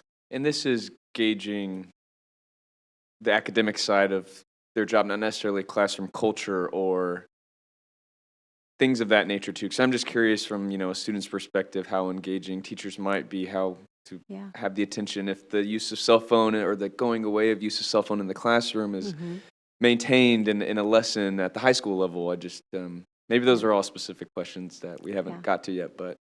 Well, it's part of our development of kind of coming back to these key components that these are our focus areas, that student engagement piece being one of them that you mentioned. And so we would have our look fors on what that looks like when we go into a classroom and then just be able to Mark, yes, observed that. So it's really around when you give that feedback, what you notice, and then being able to name that. I noticed this, and giving that feedback that we would want that to continue and provide that positive reinforcement to continue that in the classroom. Absolutely. And then lastly, it mentioned coaches as well. So is this from the athletic director going into? I was actually referencing instructional coaches. Thank you. But I was just going to say, I'm going to add to that because we can customize and we can add additional tools, which is something new. We have had a lot of conversation about opportunities beyond what we've previously been able to do, which is another piece that really makes this platform exciting. Yeah, Mr. Garcia, I want to also touch on, so we would anticipate some, district level non-negotiables that have to be in the tool. Yeah. But then we plan on working with building teams and having some niche questions that are specific to their building goals. That was one thing that we heard from all of our teachers as we got their feedback. Oh, I like that. So it gives them Some that feedback on their. and it gives them specific ownership, goal. right? It's not just a top down. It's not That's a top great. down initiative. It's both top down and bottom up. Ms. Hasley, did you have your? Okay. I'll say first that I love the diversity of perspectives from everyone on the board. I feel like everybody has their own brand, and as soon as Mario said that, I was like, oh, right, our member who is younger than the internet. In any event, so right now, in the back of my mind, I know we have a lot of uncertainty potentially with regards to federal funding, and it looks like Title II and Title IV are, related to improving academic achievement and digital literacy and some other things, which I don't need to get into the details of, but should we lose the funding for this is a 3-year contract, so we would be responsible for meeting the needs of this contract for 2 more potential years. Would we then shift that from, say, our curriculum budget, capital outlay, something to that effect? I guess I'll look at Russ really quick and put him on the spot. Where does that come from? If we were to need, this is not that large an amount. I'll preface it with that, but knowing that there will be potential other uncertainties, so just to have an idea of how we contingency that out. Or do we? Do we just cross our fingers? Well, if it's not a federal source, it would. But we're planning to purchase from our title funds and have allotted for that and built that in. And that's one reason we wanted that 3-year contract, so we knew that that was the cost, and that cost couldn't shift over the course of the next few years. So we've gamed it out. We've built it in. We're aware of it, and we're prepared to do it if we. Just with regards to all of our title funds for a little bit, we kind of need to. Okay, thank you. Could you speak a little bit more to that? There was a comment about the non-evaluative component or approach to the instructional walkthroughs. Can you say a little bit more about why that? Yeah, absolutely. Well, because we have our evaluation process that we use with staff that are on an evaluation cycle. And it's a specific process that we follow through our Keep 2, where we have some informal observations and then we have formal observations. And that is just, that process is really ongoing, where the teacher's setting goals. There's a set time that you're coming in to have that observation. It's just a very comprehensive process. And this, as Dr. Schumacher shared, is more of that snapshot walkthrough, and that's why it's a walkthrough. It's not evaluative in nature. You're not observing an entire lesson. You're just getting that snapshot of what we're looking for, that we're getting feedback on, that really we look at as a building or a district to then drive those decision-making, those decisions around professional learning and drive that decision-making. That's a key piece of that. And we coach our administrators that when you walk in to do a walkthrough, it is simply for that. It's not to do an evaluation. If you see something, you cannot use something that you saw during that walkthrough towards the evaluation. So that is something that's very clear, and we share that with the association. Yeah. That'll be definitely included in our guidance document. All right. Mr. Westbrook? I would observe, it seems to me a byproduct of this great tool is that it builds trust. I mean, if we properly do it, and I'm sure we will, that it can really build trust, and that's what makes a team really more effective and more efficient and with a higher impact. It's fascinating to me, too, how the surveillance aspect of work really has always been done, but when you do it in a way that enables sharing of data among classrooms, among colleagues, among school districts, then you get the benefit of real insight. And I'm very impressed. We probably could step away from this for lack of courage and do it in some less risky way. It seems to me the risk of that is not doing a good job for our kids and not working well respectfully with our colleagues in the classroom. It's good work. I appreciate all the thoughtfulness that's gone into it. Thank you. All right. Okay, thank you so much. Thanks, All right. Pam. Great job. Okay, our final discussion item for tonight, item 3.4, is our community-funded positions. Yeah, so I'm gonna take the lead on this one, guys, and I'm gonna call on Dr. Higgins and Miss Rachel England to help me out as well. And this work's taken place over the course of almost a year now, and so I will try to be as speedy as I can, but there is a lot of information here. If we go to the next slide. And I'm sorry, before you jump in, this is essentially a first read of policy. Thank you. Yes? Yes. Okay. Yeah, so this is clearly in relation to our community-funded positions, which has been an ongoing discussion as a district, but it is a first read of policy KH. Great, thank you. Thank you for that. Oh, it's on there. Sorry, I jumped Nope, ahead you're of good. you. So the presentation agenda, I like to kind of lay it out, what we're going to talk about. First piece that we're going to look at is some general background, how we got here. Again, this has been about a year in process, and so we'll want to remind our community and us how we got here. Talk a bit about the work of the Donations Task Force. That's where this work started. The work of the Policy Review Committee. That's where this work is at right now. And then finally, take a look at our draft policy, KH. This is, again, a first read, how we got to this point, and then the partnering document that goes along with that draft policy, which is our new community-funded position request process. They go hand in hand. So how we got here, as I've alluded to, this question was raised last May.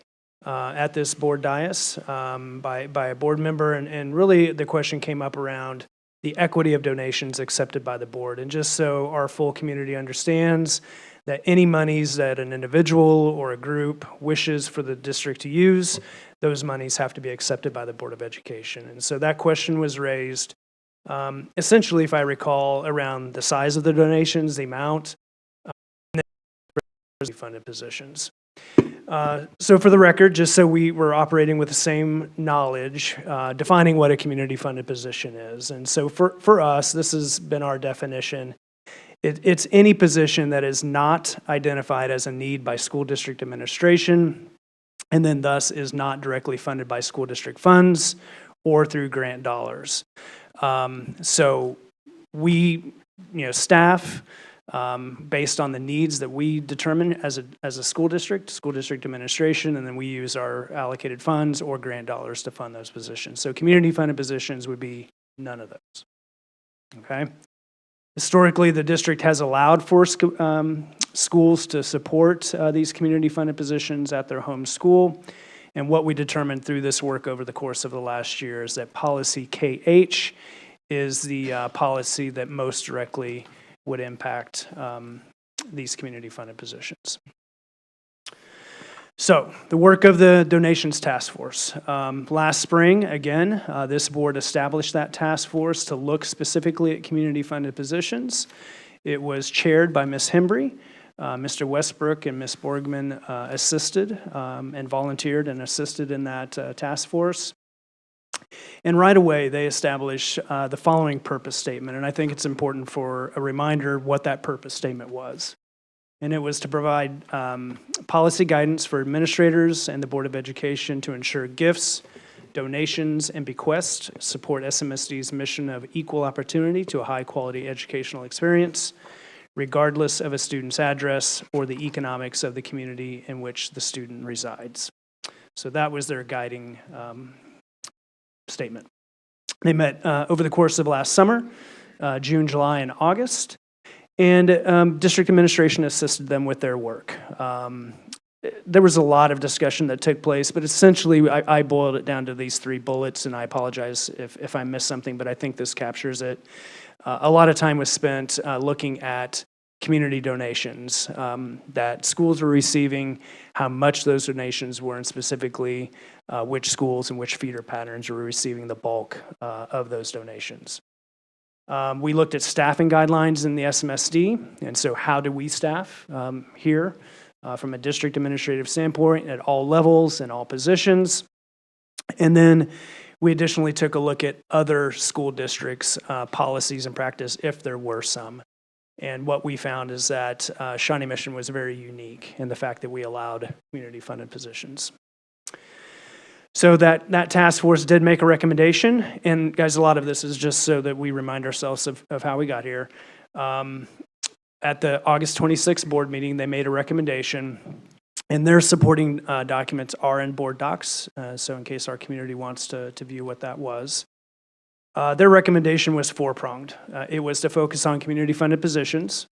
There's a lot of donations that come in, for a lot of different things, but their recommendation was to solely focus on community-funded positions. Additionally, prong 2 was to recommend SMSD Board of Education Policy Review Committee consider policy to govern community-funded positions. And that should include a consideration of sunsetting or grandfathering provisions for a thoughtful transition. And then finally, aim to address concerns while not discouraging overall community support. And I want to say that again, while not discouraging overall community support. This is going to come back later on in the slides. At that point, the Board of Education sent the recommendation to the Policy Review Committee. And again, just for a reminder, that PRC is chaired by Ms. Owsley, Ms. Borgman, and Mr. Westbrook sit on that committee as well. So the Policy Review Committee met in September. September 30th was their first meeting. And they made, in my mind, a very important declaration from the get-go, and that was that any future policy changes or new policies regarding community-funded positions would not go into effect until the 26-27 school year. I believe this was thoughtful and intentional so as to give this board time to do its work, also to give our community time to make any adjustments to whatever those policy changes may be. They met over the course of this school year 5 times, and you can see those dates in which they met. Again, district administration worked in tandem with the Policy Review Committee in providing research and information. They also reached out to members of our community to give reports to them also. Again, this is kind of boiled down to just a few bullets. There was a lot of information, but for the record, again, they looked at Shawnee Mission principal feedback. Dr. Stubblefield led that work and interviewed some of our principals, gave feedback to the PRC. They heard from SMAC PTA. SMAC PTA did a survey. They reported that to the Policy Review Committee and provided feedback. We also heard comments from SHARE sponsors and students. And just again, so everyone is aware, SHARE is a specific program at Shawnee Mission East that's a community relations, community outreach program led by students and supported by a couple different employees. They got comments from local school foundations and PTAs, so some of our schools have foundations. We also heard from some PTAs. They reported. Our HR team, I think, spent quite a bit of time, if I recall, talking about our special staffing process. So specials would be art, music, help me out guys, PE, and library at our elementary schools. And so in looking at this year's community-funded positions, there was a few 0.2, I think it was just 0.2 FTE for those specials. And so the Policy Review Committee wanted to know some more about how that staffing happens. And then I want to spend the rest of the bulk of this presentation talking about this comprehensive report regarding community donations. And that actually happened at the second meeting. So there was a request during the first meeting to do this report, and we provided that report at the second meeting. And so the next slide gives a little detail there. So at that first meeting, there was a request made by the PRC to do an equity analysis across the district, an equity analysis of not just community-funded positions, but all positions, and then really diving deeper into anything related to the school district, an equity analysis across the whole system.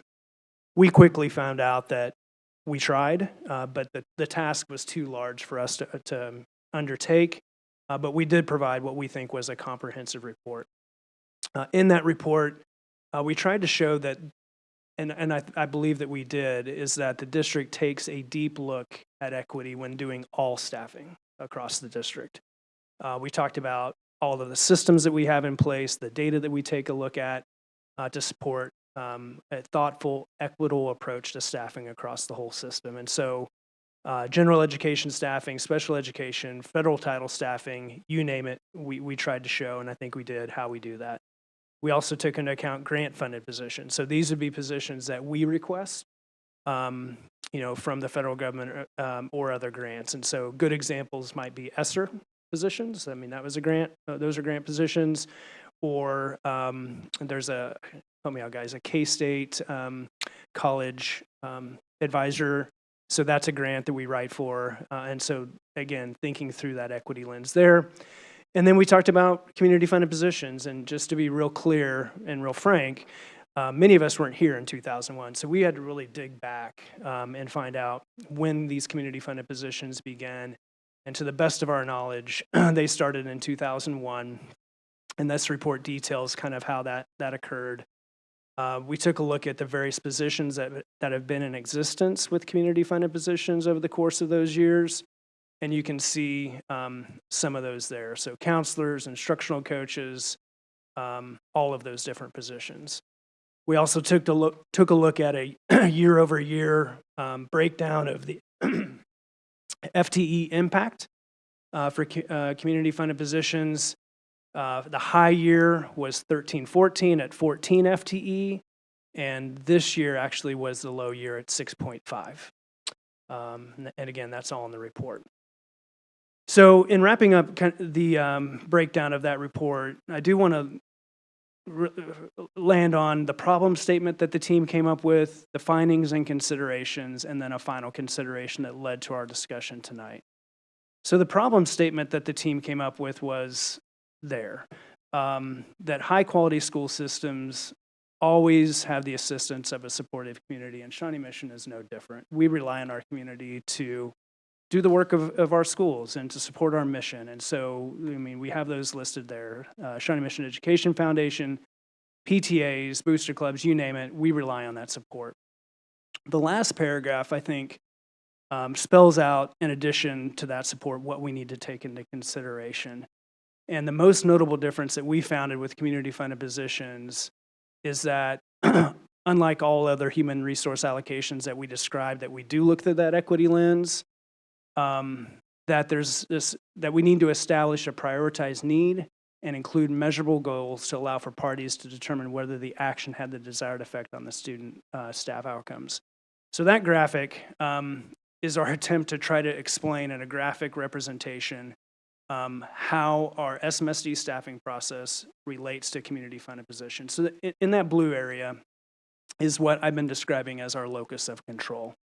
So we have direct control over how we staff in the Shawnee Mission School District, taking into account needs assessments, our enrollment. Clearly, budget is a finite resource that we have to consider, specialized programs, all of that. We have control over that, and we look through that equity lens. Community-funded positions, as it exists right now, kind of rides on that line of our locus of control. And so the question was, how do we bring that graphic, that community-funded piece, into our locus of control? So if you go to the findings and considerations, I apologize, I'm going to have to read this. A comprehensive equity analysis that provides a concrete figure for measuring the number of community-funded positions in specific schools or feeder patterns that would create an inequity across the district is not possible. So that was the first finding. We were unable to really do a complete equity analysis. However, the question remains, do community-funded positions out of 3,630 total FTE constitute inequity? In addition, how can staff account for the perception of inequity? So let's say that we can't say one way or another if our community-funded positions create inequity. What about that perception? How do we deal with that? Because if there's a perception, do we need to account for that? And then what policy lens could SMSD create to provide a system for determining whether a proposed community-funded position supports equity? We also wanted to add that in 2024-25, community-funded positions didn't create new positions or new programs. And what I mean by that, in past years, there's been some community-funded positions that were hyper unique to that particular school. For example, a counselor at an elementary school where there's no other elementary counselors, or a Spanish program, again, where there's no other Spanish programs. This year, that didn't exist. However, and that's what point B is, that did exist in past years, as I said, and currently there's no guardrails to prevent that from happening again. Okay? And then the district has illustrated how all staffing decisions are viewed through an equity lens. And then finally, this is a fact-specific analysis.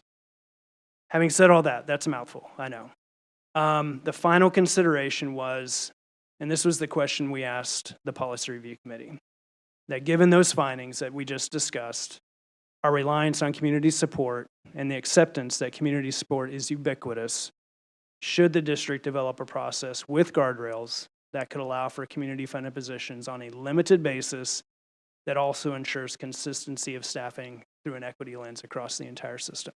So again, using that graphic, that rudimentary graphic, although I like it. Shelley, if you go back to the slide with the, yep. So again, that locus of control in blue, pink sitting outside. Could we develop, if you go to that slide, thank you. So we rehearsed it, good job. Bringing that into our control. Can we develop a system that brings that into control of our staffing process where we do look through equity when making those community-funded decisions? So they said, yes, give it a shot. Let's see what you can do. So with that, I'm going to throw it to Rachel to show you the draft policy, and then we're going to take a look at the draft process. Thank you. So as Dr. Schumacher explained, the revisions to our policy don't explain the process. It just accounts for the process as it relates to community-funded positions. The applicable policy is KH. The Board of Education has not revised that policy since May of 2015. And so as we got into it to add reference to the procedure, I thought we should also go through it and make some updates to the language and to make sure that it reflects our practice and reads like we want it to read. So while this looks like a lot of changes, there's not a lot of changes to substance until we get to that part about incorporating the procedure for community-funded positions. This policy used to be, or is currently titled, public gifts.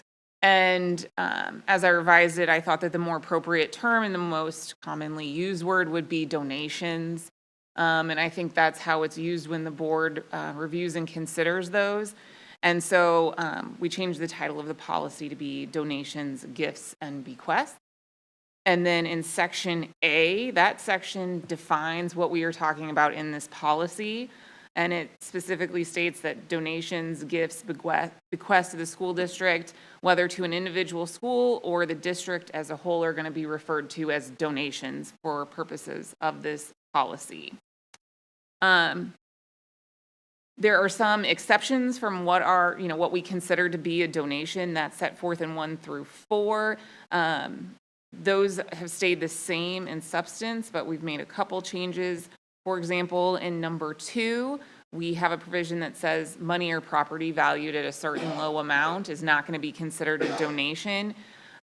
Previously, it only, the term used was district or school personnel, and I just changed that to employees to encompass every employee of Shawnee Mission School District.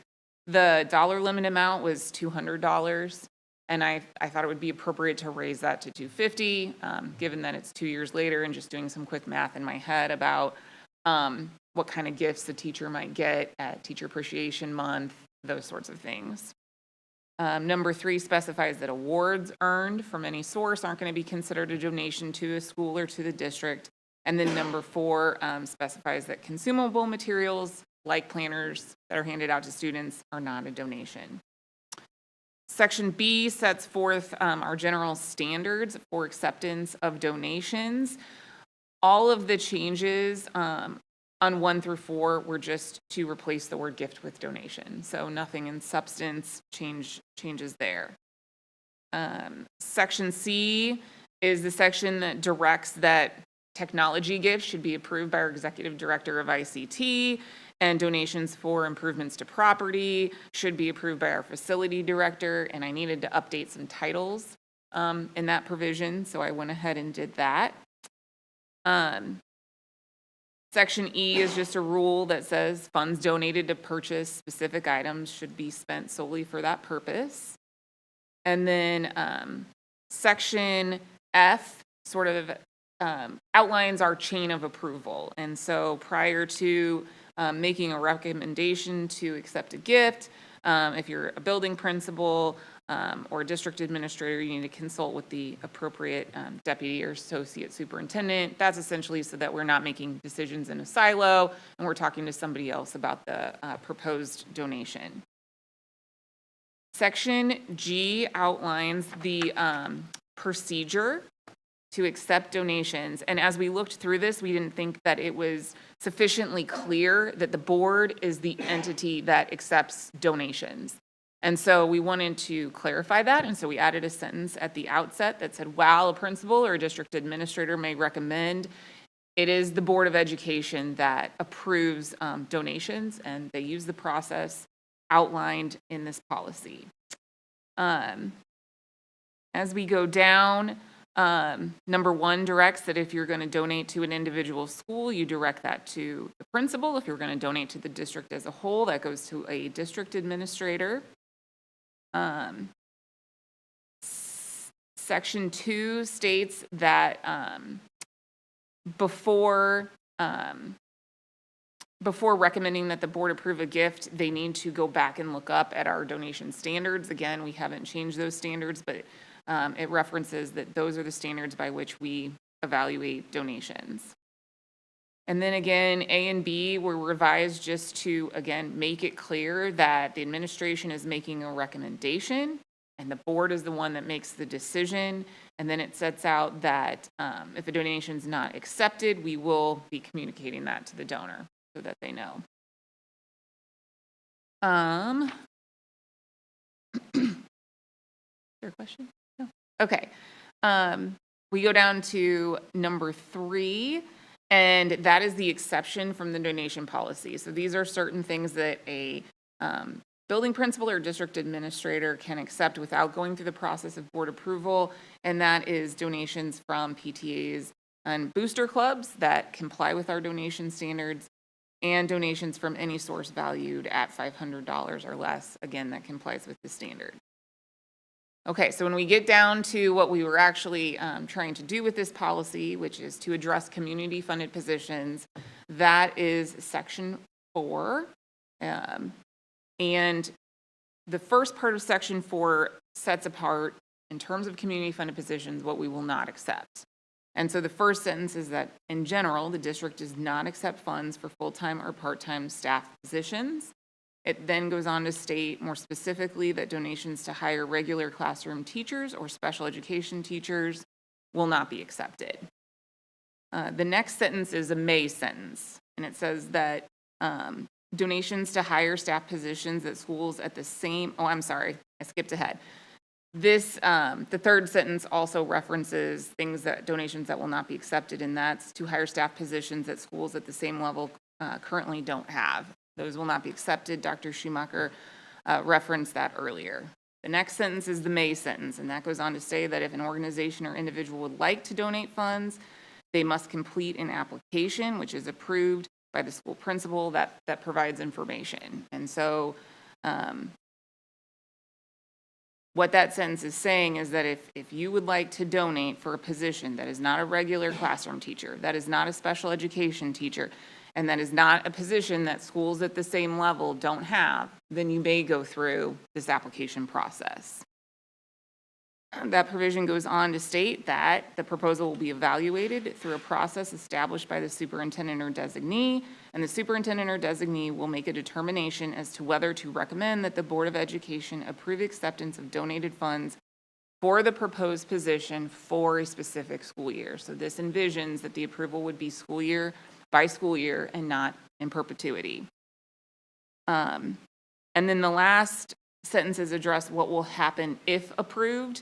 And first, the language clarifies that it is the responsibility of the district to hire for that position, and that the district has sole discretion on which candidate to retain.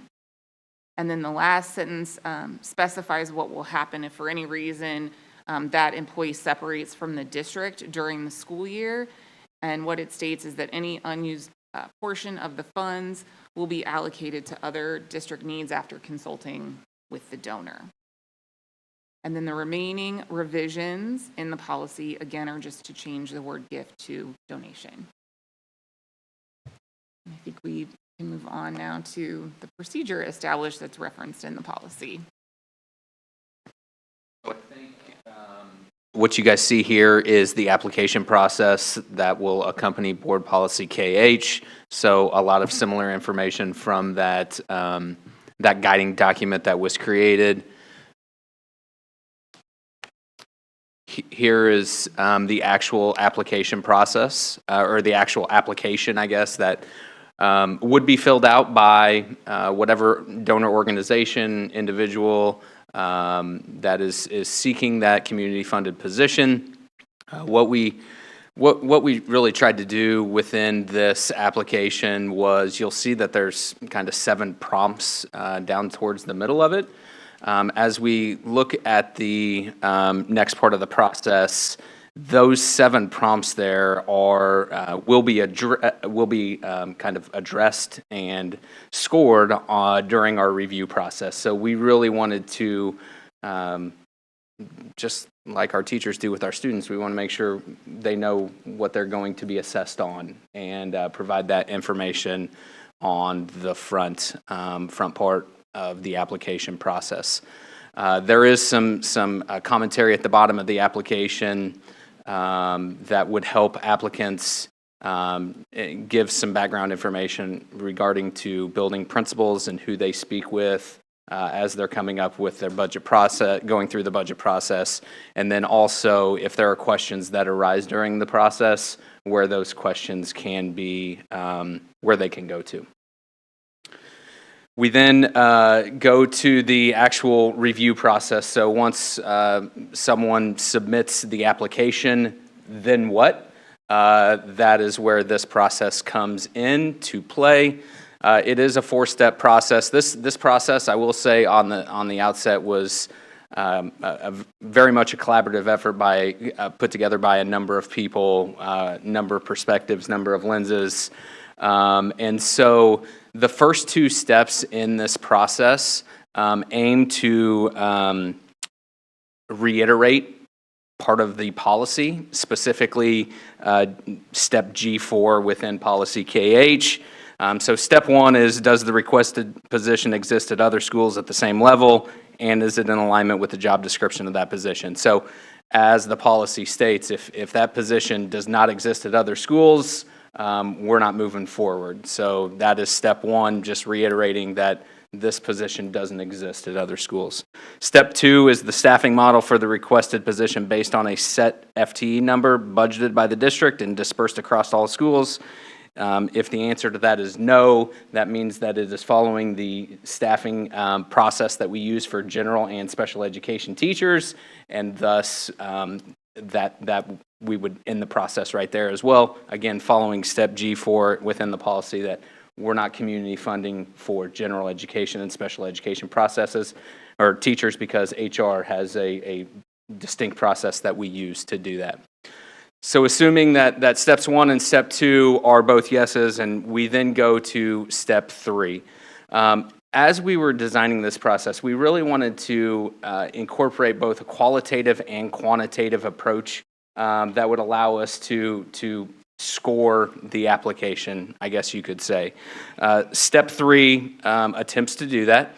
Step 3 will be reviewed by a district committee made up of the Associate Superintendent of Human Resources, the Chief of Student Services, Director of Assessment and Research, Director of Elementary Leadership and Learning, and one of the Directors of Human Resources as well. There are 3 factors that are laid out within this first rubric.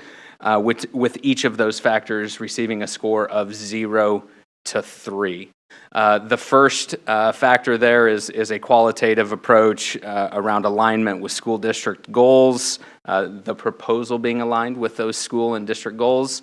The next two pieces are quantitative factors that attempt to do a couple of things. So the first one there is around student enrollment and demographics. So there will be a spreadsheet created and kind of a different weighting that each school will receive. And the factors involved in that spreadsheet would be enrollment, different test scores, could be Acadience, math, and reading, the number of 504 plans in the school, SES information, chronic absenteeism, what else do we have on here? Discipline referrals, and then office referrals as well. So based on that data, each school would essentially receive a score that would fall within a percentile that would be noted on this form as well. The third one is around staffing ratios and extra support. So as part of our the specials study that we did, I guess you could say, look at the specials schedules. There's some built-in support that our specials teachers across the district can serve their buildings because of gaps in their schedule. Also, based on the position, whether it's an interventionist or an aide, those positions are providing support within that school as well. So we put a quantitative approach on both of these support, of the support that is available within the school. Again, created a percentile number for each building that they would fall within that would be rated on this factor, on this score as well, okay? So those three factors give us a step 3 score. It would be out of 9 total. And that total score for step 3 would determine whether or not the proposal would proceed to step 4 or not. So, Shelley, click back really quick on that. So if the score on step 3 was between 0 and 3, we would recommend that the request be denied. A score of 4 to 7, we would move it forward for additional consideration. And then 8 plus, move forward with a recommendation for approval, okay? So we go to step 4 then for any of those applications that move forward. This application process, or this part in the process, would be reviewed by another district committee, different district committee. The Associate Superintendent of Human Resources would again be part of that process, but only as a facilitator. Associate Superintendent of Leadership and Learning would be involved, the Coordinator of Diversity, Equity, Inclusion, and Belonging, another Director of Elementary Leadership and Learning, another Director of Human Resources, our budget analyst, and then 2 equity practitioners would be involved in the step 4 scoring. Again, very similar process to step 3. We have 5 different factors here that would, again, each be rated from 0 to 3. These are all qualitative approaches, though, okay? So no numbers involved here. This would be each of those committee members taking a look at the application and scoring each of them according to the rubric here. These are on the application. So we're teeing everybody up as they submit that application to address each of these items that's laid out here in step 4. In step 4, total of 15. So each of those 5 factors, again, 0 to 3 rating for a total of 15. You'll see there that we've got a total score. We add up step 3, total of 9. We add up step 4, total of 15. So the total score is out of 24. You can see down there at the bottom kind of what we came up with in terms of, are we going to push this forward as a recommendation for approval or not? A total score between those 2 rounds of 18 or above would lead to a recommendation for approval from the committees. A score below 18 would be we do not recommend approval of the request. There's a lot there. That is our stab at a process for reviewing those applications. I told Jeremy that I can't explain that as well as he could, so nice job, Dr. Higgins. Clear as mud. Clear as mud. All seriousness, a lot of information. Thank you for bearing with us. There's been a lot of work done over the course of this last year. Want to thank the Donations Task Force first, for doing their work, and of course the Policy Review Committee. We'll stop there. I'm sure you have some questions. We'll see what you have. Thank you. So like we did last time, I've asked our Vice President, Ms. Boyd Nerona, to facilitate this part of the agenda, given that I represent I'm elected out of the East area. So I'm going to pass it over to April. Thank you, President Sinclair. I'll open up for anyone to begin the discussion on the policy as it is before us. I'll just jump in to say thank you to the administrative team for assisting with all of the data and the provision of information during the Policy Review Committee's meetings, and to the Policy Review Committee members for putting so much time in and reviewing all of the information. I think everybody really took it very seriously and did the deep dive that was necessary to provide, hopefully a good option for the board. One of the things, there was so much information in this presentation that I wanted to just skip back, if we could, for a moment, to the specials differential. So there's 3 buildings that have specials that are not at the full 1.0 FTE. One is at 0.5, and then 2 are at 0.8. So with the differential there of 0.2 at 2 buildings. And one of the buildings has utilized community funded dollars in order to take that 0.8 to the full 1.0, while the other building is at a 0.8 and is not utilizing community funded dollars and remains at 0.8. And so that was very clear on its face, like here is an issue of inequity because we have 2 buildings with 2 different outcomes. So I just wanted to make sure you had an opportunity to address that because one of the reasons we had done sort of a deep dive on that was we were looking at how those staffing considerations were made. And so I wanted you to fill that in if you could. Yeah, thanks for raising that. Yes, I glazed over that. We identified some opportunities to get better with our staffing through this process, and so that's one of them. We realized that 0.8 was not the right application, so the HR team has reached out to those individual teachers and offered them full-time work for next year, and they've all accepted that. And so for the 25-26 school year, we will only have 1.0, correct me if I'm wrong, Jeremy, 1.0 or 0.5. That's correct. Specials positions across the district, all schools. Correct. All elementary schools. Thank you. So that was just so that that's clear on its face, and I appreciate the looking at that. Thank you. Mario?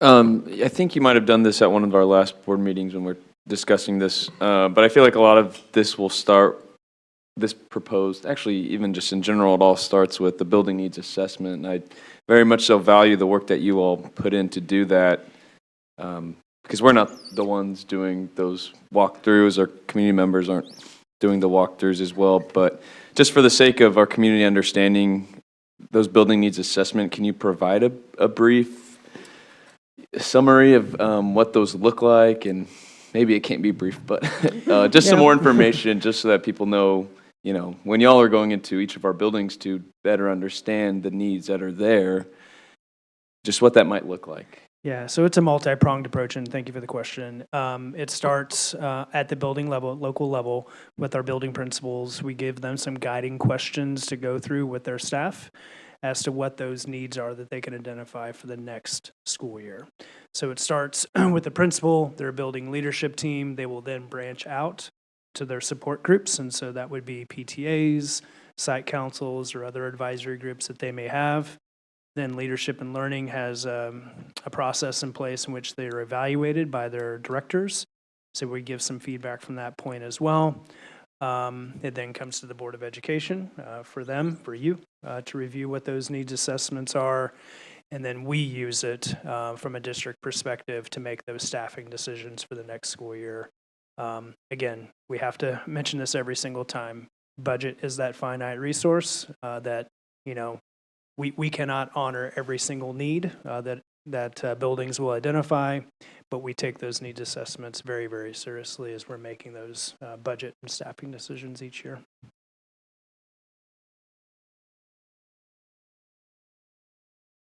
Yes. Claire? I have a question about the policy. Is it KN? I can't remember. KH. Not KN. So I have a question about policy and then about the process. So I can start with policy question. Okay. And first, I just want to thank the Policy Review Committee for really flushing out the details, and the administrative team for putting all the work and thought into the process. I kind of go back to the initial presentation here of the question of just even accounting for perception of equity. And I really think putting policy around what might be current practice and flushing that out and putting guardrails on it really helps with that perception of equity, which is something the district has taken very seriously as long as I've been a part of this community. So appreciate that. In looking at the policy, I feel like some of this new piece of number 4 in section G that speaks to the work of the Policy Review Committee is looking at, in some ways it's reflecting current practice. So the district has always, once a donation is made, it becomes kind of district property or district oversight, and that the district has always taken the lead in hiring and selecting the personnel if the position is being hired, those kinds of things. So, I appreciate that, we're kind of reflecting current practice. Can you, I know you spoke to this a little bit, but can you speak again to the one sentence here about the donation to hire staff? It's the third sentence. Donation to hire staff positions that schools at the same level currently do not have will not be accepted. Can you just you might just repeat what you said before, for sure. But just So elaborate on what that means. the best example that I've been using are counselors or foreign language instructors. So we don't currently have those across our elementary schools. So if a school X wished to make a request for a community-funded counselor, that would be denied on its face because it's not allowed, or it doesn't exist at other. That job classification. That job classification. Okay. That's right. At that particular level. Right. Okay. Can I go on? I don't know if anybody. Does anyone have any commentary, questions about? All right, I didn't want to, okay. Okay. Yep. Okay, and then process. So I'm going to put on my hat when I was a elementary PTA member out there looking to raise funds for a community-funded position. So I was in an elementary building with my kiddos, and it was a smaller school, so we had a half-time librarian. And so the concern was, how can we make that support available throughout the entire day, like other buildings that had higher population? Before Highlands was rebuilt, it was a smaller building. There, wasn't as much capacity for those multiple sections. So we fundraised for a half-time aide that could support the library and support that work when our librarian was at another building. So that was the position. So I'm just kind of looking at the questions in the process. So like question 4, explain how the proposed position impacts equity and access for all students in the district. And then I'm looking at step 4 in the chart, and it's, there's a rating on impact on equity and access. So when I would think about that, I would think about the impact on the building, because we have students who don't have access to a librarian and staff who don't have access to a librarian to support half of the day, which is very different from, so I'm not sure, is the question, am I supposed to talk about that in that other buildings have, if I'm filling out this application, what are we looking for there? It's a good question. Scenario. I'll let anybody else on the team talk, but my thinking is we would like the requester to think about, would this have a negative impact across the district? Would adding that aid at Highlands, would that adversely impact our overall equity of aids across? And so kind of some justification on why you think that that is needed at Highlands, taking into account how we've staffed aids or library across the rest of the district. So I guess, again, thinking about asking the requester to think beyond just their local school, but think about the school district as a whole. So if I'm looking at where would that rate then in the impact on equity and access from 0 to 3? You know, if we're looking to provide kind of that access to library and instructional support throughout the whole day, is that something that you all could speak to now, or maybe we can flesh out between now and next meeting or We something may like need that? some time, but Jeremy, go ahead. Yeah, and I think, you know, hitting on that, on the district aspect, as Dr. Schumacher just mentioned, is great, but also looking at, explaining it from a building access perspective as well, comes into play with that piece additionally. And so, you know, if there are kids that aren't having access to the library because the librarian is only 0.5 and this aid could help in that regard, that certainly is that access within that specific building that you know, that would be beneficial for those students as well. Okay. All right. Yes, please. Oh, God, I'm sorry. Sorry. Go ahead. Sorry. I want dialogue as we go Yeah. through each. That's fine. So specifically with regards to librarian aides and just the hypothetical of how does this potentially impact equity elsewhere, one of the experiences I had as a parent at Tomahawk was there's a lot of fluctuation in Tomahawk's population. Well, I say a lot, but you know, it varies back and forth, the demographics to where it receives title funds or it doesn't receive title funds. And during the funding years where it was kind of at the peak use for aids, there was a period around 2013, 2014, where the district had had significant funding cuts and there was the use of aids elsewhere. And Tomahawk was not able to make up for the lost funding on the years where it did not receive title funding. And in those years in which the population was somewhat lower, we did have a librarian position that was cut to the 0.5 position. And that caused a significant amount of issues within the building as well, because there is a couple of different special education programs there in which we have a high need, or which we did at the time have a high need student population, the fluctuating funding with title funds, and then the lack of a librarian. And we didn't have the money to raise to make up for that difference. And there was parents who volunteered to try and help, because not only did the librarian provide the opportunity for kids to not be in the classroom with the educator to give educators an opportunity to breathe for a moment, but then if there's a classroom that is in need of specific assistance, the librarian could go in and assist in that classroom. So all of this is to say, had we been able to submit or raise enough funds to make up the difference for that 0.5, my analysis would have been, we have special needs populations in this building, we have fluctuating funding back and forth. If we could raise money for the years in which we don't have the title funding, that would be great, because that would help even it out a bit. And how does that impact other buildings elsewhere? It's in part the analysis of, you know, well, what are the resources available elsewhere? Why are the needs in this building fluctuating? What does that look like to the students as a whole? Like, what does that look like there? And at the time, the district addressed it with moving, because we did try to address it with conversations, both in the building and elsewhere. And at the time, they moved one of the special education programs out of the building to help reduce the level of need that was in Tomahawk's building and the fluctuating enrollment demographic. So it was something that was addressed, but I think that had we had an opportunity potentially to have raised the money, I think every parent in our PTA would have done what we needed to do to raise that money, because we didn't actually want any of the students to not be at Tomahawk. Mm-hmm. We wanted everyone there. So I think that there's definitely times in which you've got circumstances in which there is a need that needs to be met. And the funding circumstances in that window was that nobody had funding, like just across the board.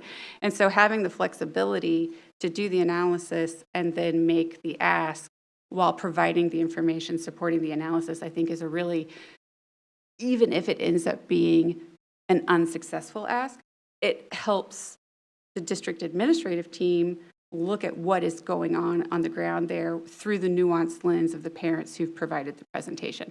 So all of that is to say, maybe that didn't answer your question, but there could be benefit even in an unsuccessful application because the data provided in support of that application could provide information to district leadership that they didn't have access to from the parent perspective before. And I think that it could also provide an opportunity for approval of something when the identified need needs to be addressed and parents are able to do so. And that was a long roundabout way of getting there. But and then the other thing I wanted to say with regards to that is when we have applications that have been worked through, whether approved or not approved, I think that they can be made available. I mean, they would be a public document should someone request it so that they could see what the process looked like. So this first year is going to be, or would be, one in which people would probably need more support from their principal team and reaching out to administrators for help. But then once we have applications that have been reviewed and completed, that would be there available for template. Because I think on the front end, it does seem daunting. I agree with that for sure.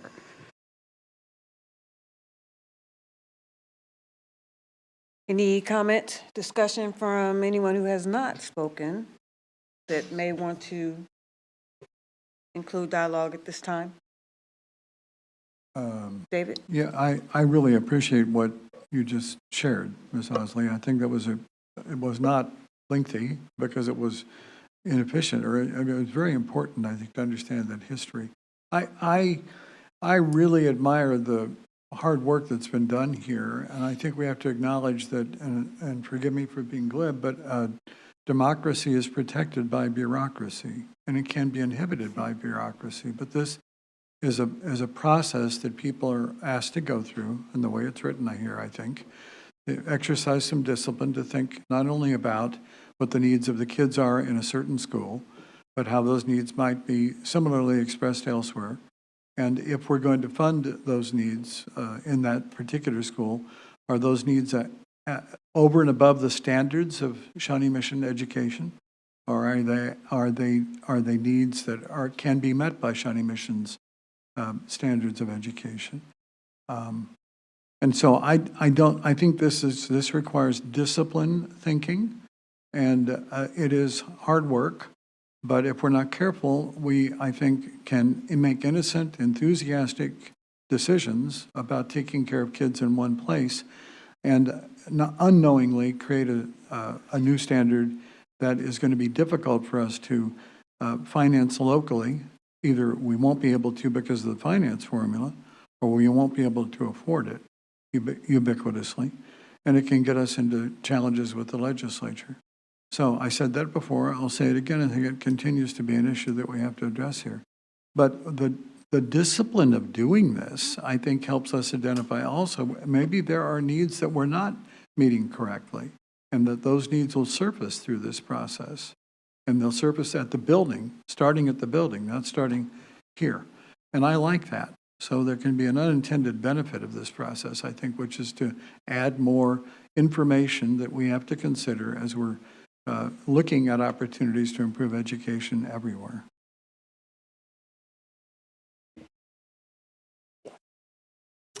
Thank you. So thank you for this discussion, and I am grateful that this is really had a long course to be thoughtful and to invite stakeholders to the table to share opinions and to share what matters to them.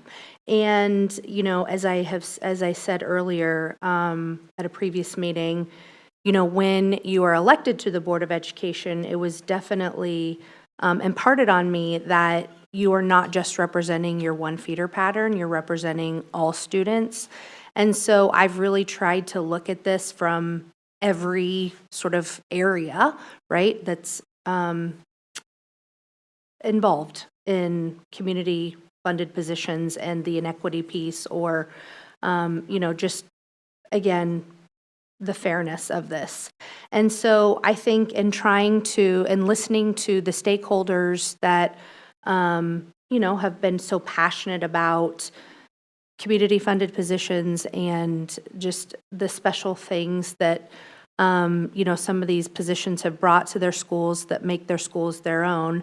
I still kind of think that, gosh, it's unfortunate that as a district, we can't provide that for the school if that's sort of how you want to, identify yourself, right? As like this one program share makes us so special. And so I personally think that if that is what makes you so special, then well, shoot, the district should pay for it then, right? But again, I'm just trying to look at things through a compromising lens, and how can we sort of become one and try to meet in the middle. And so I think that the proposal that has been brought forth by the administration is a much more thoughtful approach. I also think that because not every feeder pattern can fundraise with the same enthusiasm, I think it would be a nice gesture to encourage but not require a donation to the Shawnee Mission Education Foundation when an application has been approved. And I'm sure, Kim Hinkle, the executive director of SMEF, can help with guidance around how to word that. But I do think that it would be a nice sort of, again, nod to equity of the district if a donation would also be encouraged but not required. Because I do think that there are a lot of parents out there that, they would gladly help another school if they just knew that there was a need, And so I think by asking kindly for a donation instead of requiring it might really go a long way in benefiting the entire district. So I am thankful to the administration for all of the work that went into this. And Dr. Higgins, your explanation was clear. I don't want it to be clear as mud, because that's why we are in this predicament. And so I do think it is clear, and it needs to be clear. I do think that we're, probably going to meet a few speed bumps along the way the first, time we do this, and that's to be expected. But we're going to, learn from those and come together as one to try to make us all better as a result. And I do think the thoughtfulness and the intentionality and the discipline behind this is much more appealing than previous, than how the process was previously. But again, I don't know how it would look, Dr. Schumacher, I don't know if we need to, if you could include that on the form, if we need to take a vote on that as a board it wouldn't be part of the policy, but it would just be my recommendation that on that application form, that a donation to SMEF would be kindly requested. So I don't know. Anyway. Yeah, QR code, whatever, Venmo. Yeah, so I guess my thinking is this is a first read, and so any suggestions from the board would come back to you as a second read, and then you guys can make some final decisions at the next board meeting. Yeah. Great, thanks. Yeah, I would first like to just say thank you to the policy committee and the administrative team for putting so much thought into this. It's something we looked at as a donations task force. I think it was clear that it was going to take a whole lot of work and elbow grease to put together something that made sense, and that's what we have in front of us tonight. So I'm really, really grateful for the hard work there. Does anyone remember Friday Night Lights from 2006 coming at you here with the reference? But I keep thinking about Buddy Garrity and the Buddy Garrity problem, where he's one of the main boosters, and he picks out the football coach, and he picks out. I think we had a process before with essentially very little rules or constraints or guardrails that could have really gotten into some tricky waters pretty quickly. And I appreciate that this, if anything, has swung the complete opposite direction where we have a plenty robust process around all of this. So I really appreciate that. I do think we should absolutely leave the door open for revisiting this process. I think we may find it, some things that we thought were clear aren't, some things that we acknowledged were clear as mud were actually clear. You know, I think we'll want or need to revisit it. And I'm also going to be interested to see what community-funded positions look like over time. I think a little bit of my heart is that I think they, it doesn't feel right to have an opportunity where we can have staffing constraints throughout this district and an opportunity for some communities to be able to fix that through individual and independent fundraising, and some communities just can't afford the same thing. And I think a little bit of me feels like we've created a process to avoid saying no. We've created a really, really lengthy process. But if that's what it takes to have like a gracious sunsetting, I'm okay with that. So a very roundabout way of saying thank you for the work. I think this is pretty process heavy, but that might be an intention, and I think I prefer it over process agnostic.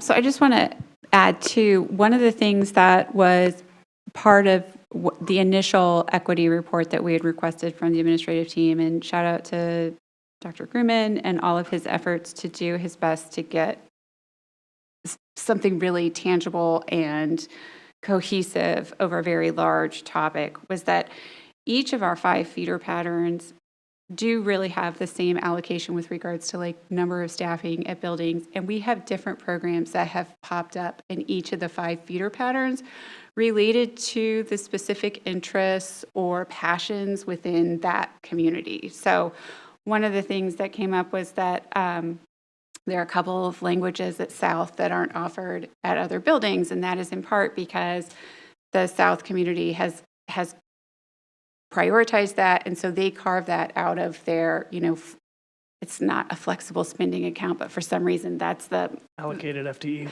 Well, there you go, the allocated FTE, thanks. So that's something that's popped up there that is unique to them.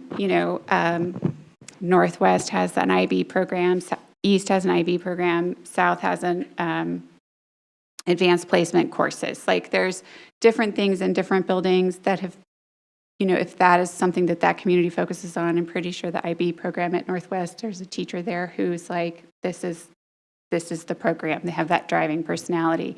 The ROTC program at North, that sort of thing, where it's like, this is something that's come up there.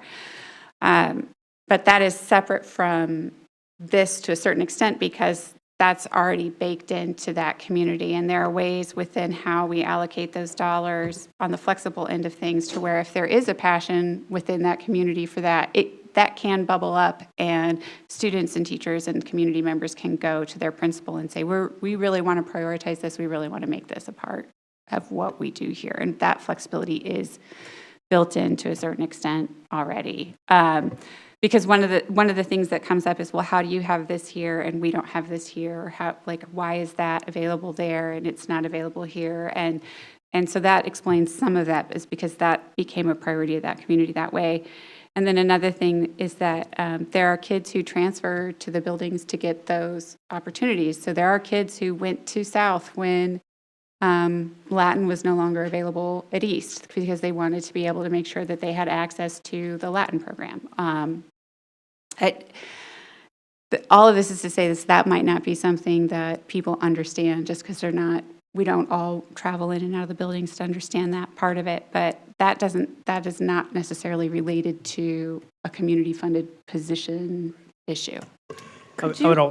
Sorry. Oh, you might have been about to say this, Mike. Could you talk a little bit about the share, because we actually do have a share program at Northwest and it's not community funded. Could you talk a little bit about that? Yeah, before I do that, so that's also reflected through the needs assessment that, buildings, site councils, PTAs can make those requests through their needs assessments as well. Yes, so SHARE is a unique program to East. It's been in existence for 40 years, a long time. And Northwest has a similar program. I don't know if it's a one-to-one, but a very similar program. They fund it through their allocation of FTE, and so a teacher does that. So yes, there is the opportunity. Every school could do that through their allocated FTE. Also, every school, including East, could make a request that, hey, we want the district to support SHARE or a student community support organization. So that could be done through the needs assessment, and then district administration, the Board of Education could make those decisions to fund that. Does that answer your question? Thank you. Okay. That would be, so if it's a building FTE, there's only a finite number of those, so they would, any building that wants to change that out would need to drop something else in replace of that district-funded FTE. That's correct. Okay. So I want to reiterate that we are at the point where this is a first read. I have some more questions. And yes. Okay. And if you're still at the policy stage, we can continue, or you, yes, and you did have some questions on the process side as well. So do you have further questions, comments on the policy side? No. Okay. Anyone else on the policy side? If not, then as this first read, we'll move on with process questions, inquiries, comments. Can I have a brief question on that policy? Yes. Just in my time on the board, we've had multiple, maybe not a lot, but a good amount on policy, opportunity for new policy, yada, yada, yada, and we've always had some information from KASB, and I just wanted to ask where they are in this process, or how they might have been consulted, or what that even looked like, if there was any. Rachel? At the start of this process, I reached out to KASB, and I asked them to send me all policies they have that address donations, gifts, or even specifically community-funded positions. Their model policy, which I think is KH, is about 2 sentences long and does not go into detail. And so everything that I would say 99% of what you see in here has been developed by the Shawnee Mission Board of Education over time, unique to us. Actually, I do have another policy question. All righty. Okay. So part of, thank you for that, Rachel. Part of the just thinking about use of funds within the district, and Russ, I think you've mentioned a number of times we have 40 different sources of revenue or something like that to make this district operate. And so when I think about the use of donations to support the district, we do make I think it's a little bit artificial to think about use of donations in isolation of our use of all these other revenue sources.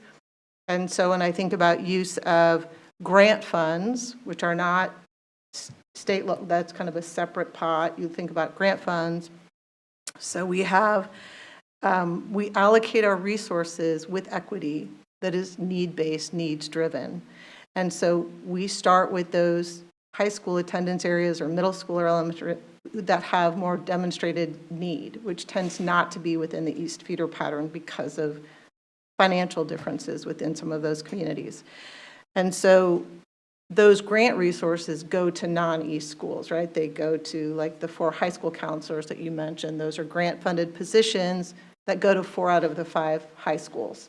So if East did want to do that, they would need to raise the funds for it, assuming that students at East have that same need to help kids fill out applications for college.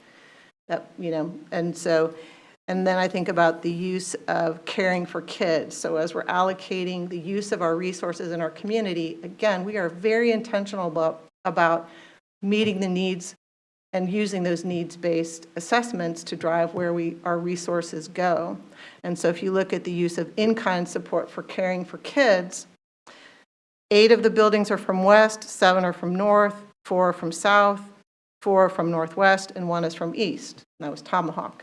So if you look at the allocation of in-kind resources to support the needs of our building, we're putting those in non-East feeder schools because those needs are there.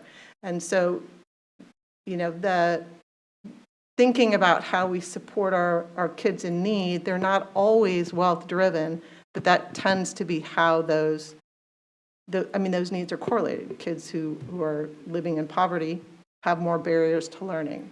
Not always about the poverty, but the ratios are there. So I think in thinking about the policy and how we're allocating those resources, it's important not to think about them or talk about them in isolation of just this one particular fund and the equity of this use, because we create equity by the distribution of all 40 resources or however many there are together to maximize those. So that was my policy comment. Okay. And I think the draft policy reflects that. So any of those non-needs-based positions are not allowable for a request for community-funded positions. So it's only those needs-based positions. So it could be, well, I can't name them all, but interventionists, aides, things like that. So those are positions in which we have, again, finite resources. We have to make administrative decisions on how to distribute them based on needs. And those are the ones that, as I read the draft policy, I know this is fact, that those are the ones that people could request. Yeah, that's important clarity, I think. Yeah. And I just want to respond to say that I completely hear what you're saying. I think that we definitely have students who have needs in every single one of our buildings. And there's policy discussions from multiple different layers, not just at diocese and boardrooms, but how you meet the needs of a student. Does the money follow like the individual need of the student, or do you get more bang for your buck concentrating it where you have larger concentrations of students with that need? And so that is a balancing act that every district has to thread the needle on. Yeah. And so being acutely aware, if there's going to be kids potentially, say at East, who have a high level need and who also have the additional feeling of being alone with that need in their building. So if you have a high-level need at, say, a building that is more equipped to deal with that because they have a office space that has clothes you can go and borrow if you're applying for a job or going to a college interview, or food that you can go and not just get a snack, but you can grab a bag of food to take home. Or even just having the camaraderie of having people who are in similar situation so that you don't have potentially the barrier of shame. That was something that we spoke about when we were talking about the equity assessment. How do you meet those kids' needs to make sure that they're not left behind?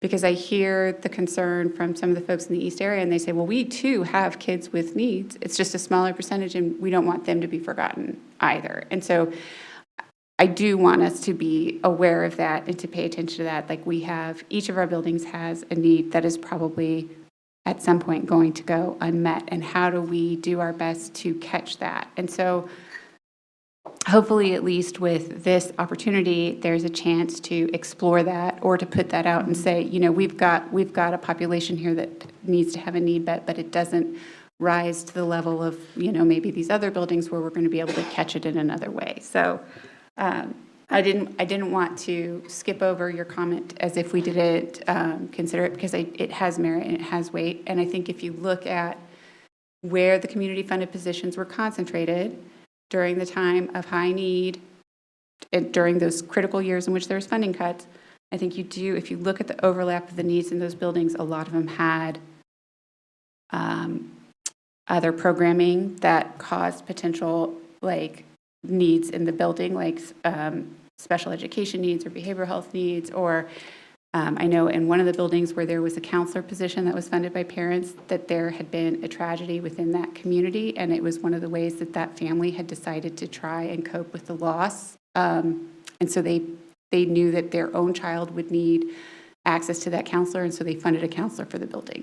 So if you go and look at each of the community funded positions, there's almost always a narrative behind it where we're saying, okay, if I know what that narrative is, I can understand how that context came to be. But hopefully by putting the guardrails in, we can make sure that isn't causing additional inequity somewhere else, or that we've been really thoughtful about it, or if there's a need that needs to be addressed by the district, is the district aware of it, and are we able to take care of it on the front end? So just respectfully, I just wanted to put that out there, that we're not trying to we recognize that there are needs also in the East area.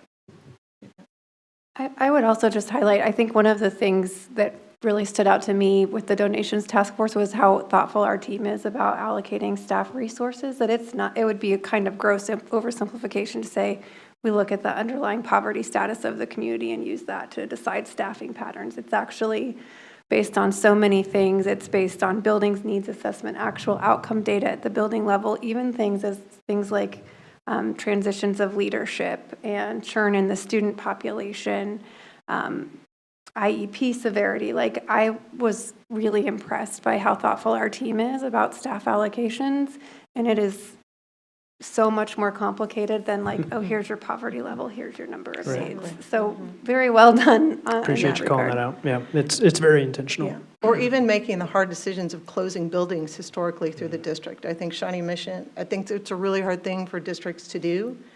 And it's easier to just probably, it would be less painful to leave a building open from a process standpoint of working through the community. But it becomes an equity issue when you think about how you allocate staff in buildings and maximize use. So I think, in those times that we've had to close buildings, this district is not shied away from making those hard decisions. So We're not planning on closing any no, buildings. we are not. No, thank you for saying that. No buildings are being closed. Please, but I no. just think about the degree to which this district has stepped up Sorry, to little address levity there, but equity yeah, issues from staffing. Thank you for that Yeah, clarification. for That sure. was Yeah. sorry, I was hearkening back to previous times, but I think equity has always been a priority for the district. So 100%. even just applying this equity lens in a more formal process, I think is helpful. Okay, before we move to processes, does anyone else have any other comments on policy? If not, does anyone else, before I let you, Madam President, start with processes, does anyone else want to start with the conversation, comment about process? Or process. Looking on both sides, then, Madam President, you may begin. All right. So I'm going to go back to question 5 about addressing, so I'm putting my hat back on. I'm a PTA, member, help fundraise for a position. And so question 5 of the application asks about sustainability of the funding. And then I'm looking at step 4 in the grid that talks about sustainability and rating from 0 to 4. Is this so I'm wondering if this is a change in process from historical practices that I'm accustomed to. Now, granted, I've been out for a little bit, so so in my time there, we had, go back to the halftime librarian, we would fundraise annually for that halftime aid. Once we raised those funds, we submitted them to the building principal, and that process went on so that we could ensure the hiring of that position. And I was there for 10 years, I think, and we raised those funds every 10 years. We did not continue, once we hit that annual goal, we didn't continue fundraising for subsequent years. We just did that one, and I don't know, at the time, I could probably say, I think that was probably the building principal's philosophy. She was trying to rein in not rein in, but she was trying to be respectful of, let's operate within the district budget. So, walking that line. So is there now a new priority that you want buildings to raise for more than 1 year? No. So will that rating scale maybe? I'll put that in. It's a really good question. So, one of the things I pride our district administration on is the fact that we worked really hard on this, but it's important to have these first reads. We may need to make some edits on this. So this was raised during public comment on that sustainability. The thinking was that when you used Highlands, so they raised the money for. I was not naming names. So whatever, School X. Sorry, it's getting late. School X raises money. The concern, I believe, from a district administration standpoint is, once we've hired that person, we've hired Darren Dennis, and the school loses funding or can't afford it the next year, we still have Darren Dennis. We have to find a place for him. So that's why we want to ask that question. But I do think it's a fair question to ask our team. Should it be a part of the rubric? Because we are stating that this is a 1-year commitment they're going to have to fill out the form again the next year. We believe strongly in that, I believe, from our team.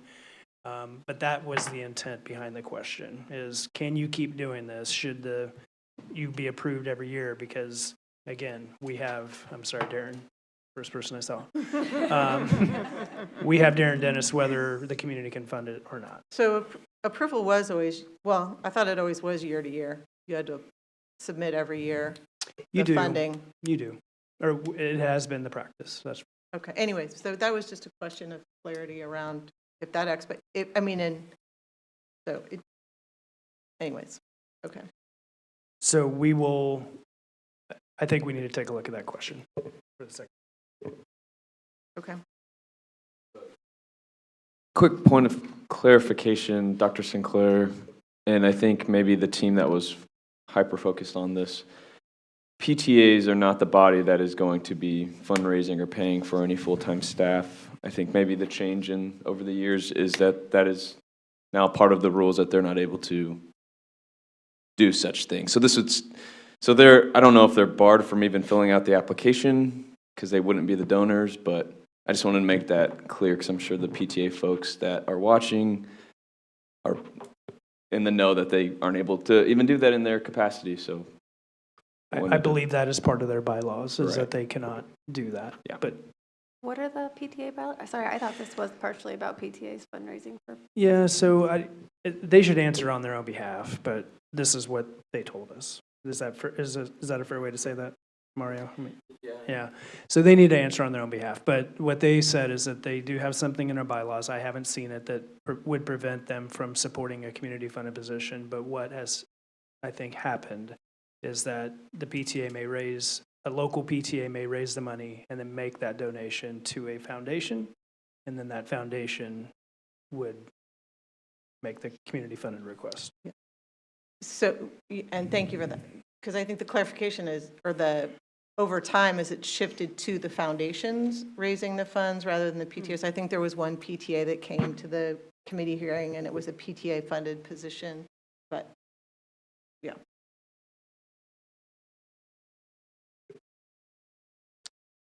I'm looking on both sides. The dice.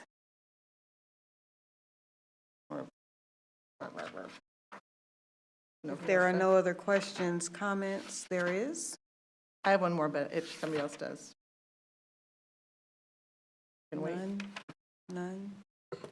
Just on the topic of the individuals or bodies that are will apply for potentially, who in the past has been the folks to do it? Has it been on an individual basis, or has it, for the most part, just been foundations of these buildings? Or a corporation or a entity? I don't know. I'll look to the team. I don't know if I can answer that definitively. If it's only been foundations, it goes back so far. I don't know if I could say 100% it's solely one. I think historically, just from my experience of being in multiple feeder patterns and being on PTA and living through the funding cuts, there were lots of different myriad ways at which money got raised. And if it was raised through PTA and donated to a foundation, then that was one way. If there was a need that was identified by a building, potentially by someone in the building, and then they would approach their foundation or a PTA president and say, how do we go about meeting this need?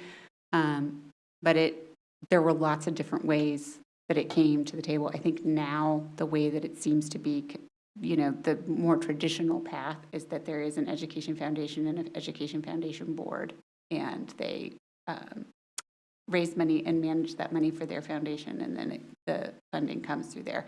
And they do it for more than just community funded positions. Like there's other things that they do as well, and that they're community building organizations as well. But I don't think we have quite the myriad of different pathways as we did, say, 15 years ago. I think it's narrowed quite a bit on its own. I think that's fair. Anything else? Yeah, One more?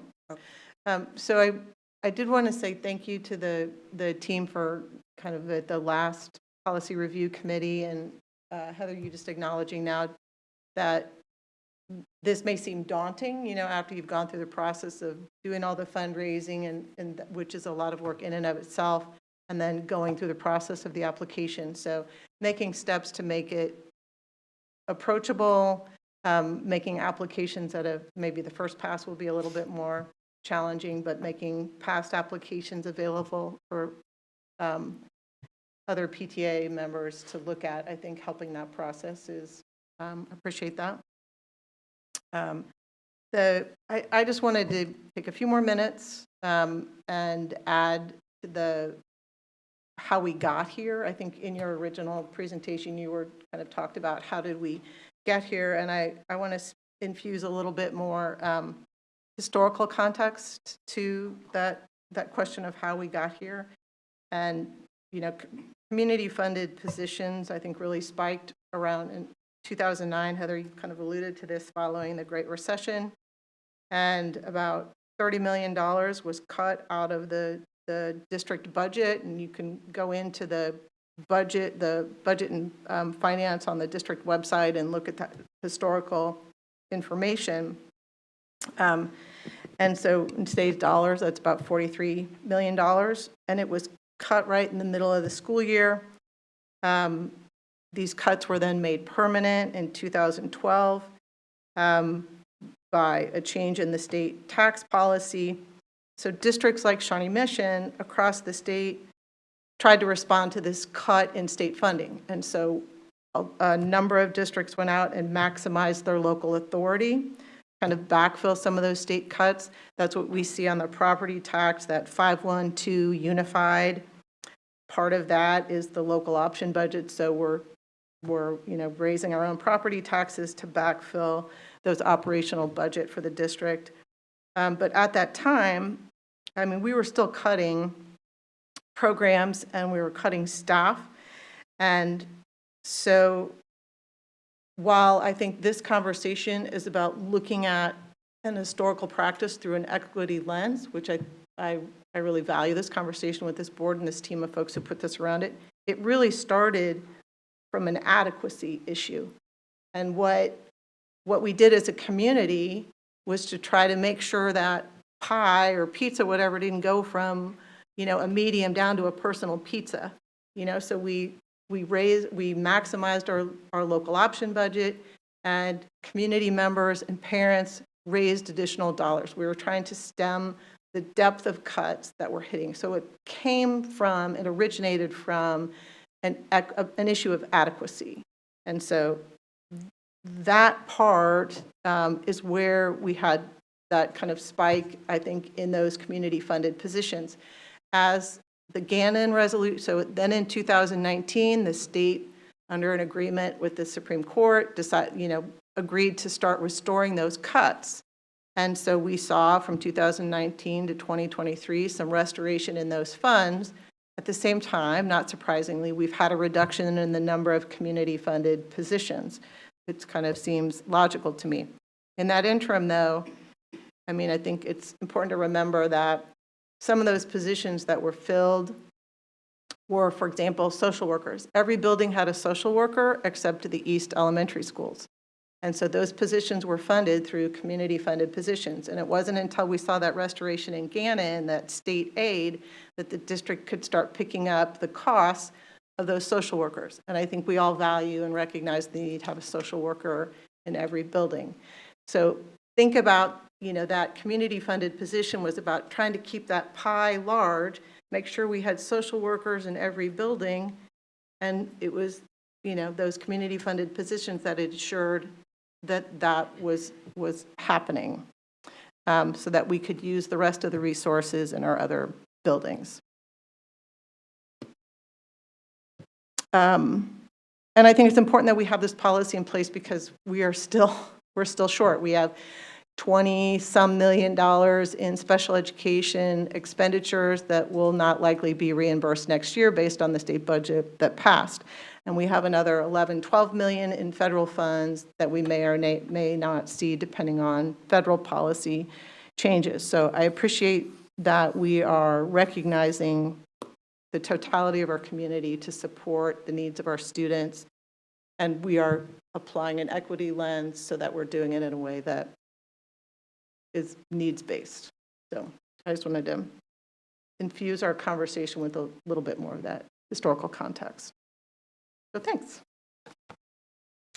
Thank you for that, because I needed that. I think I may be the one board member that has probably the least historical knowledge about the district, so I appreciate always a lesson in that. Any other comments, policy, process, KH as a whole? Yes. Sorry, this is a really boring conclusion to this conversation, but I did look up the data from last year, and we had 7 schools with community-funded positions. If it's helpful for folks to know, 3 of them were PTA-funded, and 4 of them were foundations affiliated with individual schools. So, a little bit of both. Do you have any other comments, sir? There was a lot. Yep, It was a lot. Yep. It was a lot.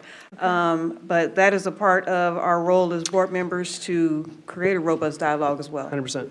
I'm sorry, yes. So any board members, what we've typically done, if you have suggestions for edits, please get those to me directly, and I'll work with the policy review committee to make sure that those are reflected for our second read on April 28th. Thanks. Okay. Moving on to consent items. All right, so we have 10 consent items under the general consent. So moving from item 4.1 to 5.10, do I have a motion to approve? So moved, Owsley. All right, second? Second, Hembry.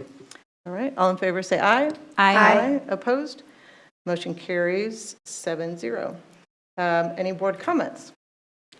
I have one board comment. Ms. Owsley. This last weekend, we went to opportunity for board professional development, and I know April had comments of gratitude after her last one, and I have comments of gratitude with regards to that, in part because it was very nice to meet with board colleagues from elsewhere in the country and to be with folks who are going through similar issues that we are going through, and to be around folks where the common theme is public education is a public good. What we provide for students is also for our community. Our community benefits from public education because the students we are educating are our future leaders, and the rate of return that we get for educating each child is so great. I don't know that we can calculate it. And I think sometimes that frequently gets lost in the conversation about what public schools do. We are a public good. We are owned by our community. We are here for our community. We are educating kids, and every kid has a right to walk in our doors and receive an adequate, equitable education. And sometimes somehow that gets lost. But 90% of kids go to public school, 95% of kids with special education needs go to public school, and our doors are open and they're ready for them every day, and we have amazing professionals that are here to greet them with smiles, and the enormous amount of good that comes from that, I don't know if it can be overstated. So one of the things that we talked about was how meals in schools came about because, however many kabillion years ago, exaggeration there, students were not prepared to fight for our country, and so school meals started as a national security issue. Roads in Kansas were built and developed because we wanted to be able to get kids to school. Like, all of these things that happen in how we develop our societies are related to something that we all agree on, and that is that kids need the foundation, the best foundation that we can give them to succeed. So shout out to public schools. Yeah. That's all. Yeah, the student performances were probably my favorite part. They were outstanding at the national conference. Absolutely. It was amazing. Yes, Ms. Borgman. Yes, just this past weekend, Shawnee Mission Northwest had its prom, and I know that the other area high schools have had theirs as well, and Shawnee Mission Northwest PTA puts on after prom, and it was an amazing event. Mr. Knapp, we missed you making pizzas at 2 a.m. This year, but it literally takes hundreds of parents and staff and students to put this event together, and so many kids stay until 2:30, 3 in the morning, which is so great because, you know, it just keeps kids safe. And I cannot thank the Shawnee Mission Northwest community enough for all the hours that were spent to keep kids safe, and to thank all the local businesses that donated items to entice kids to stay to the end, because at the end of the night, there is a big, huge raffle prize and MacBooks and AirPods and just really cool. Southwest Airlines, you know, donates, or we purchase gift certificates. And anyway, it just was a really special event for these kids. And so I just, again, want to thank the business community and thank all the parents, and thanks to the kids for showing up. So it won't be long till it's the end of school. All right, thanks for that. Anybody else?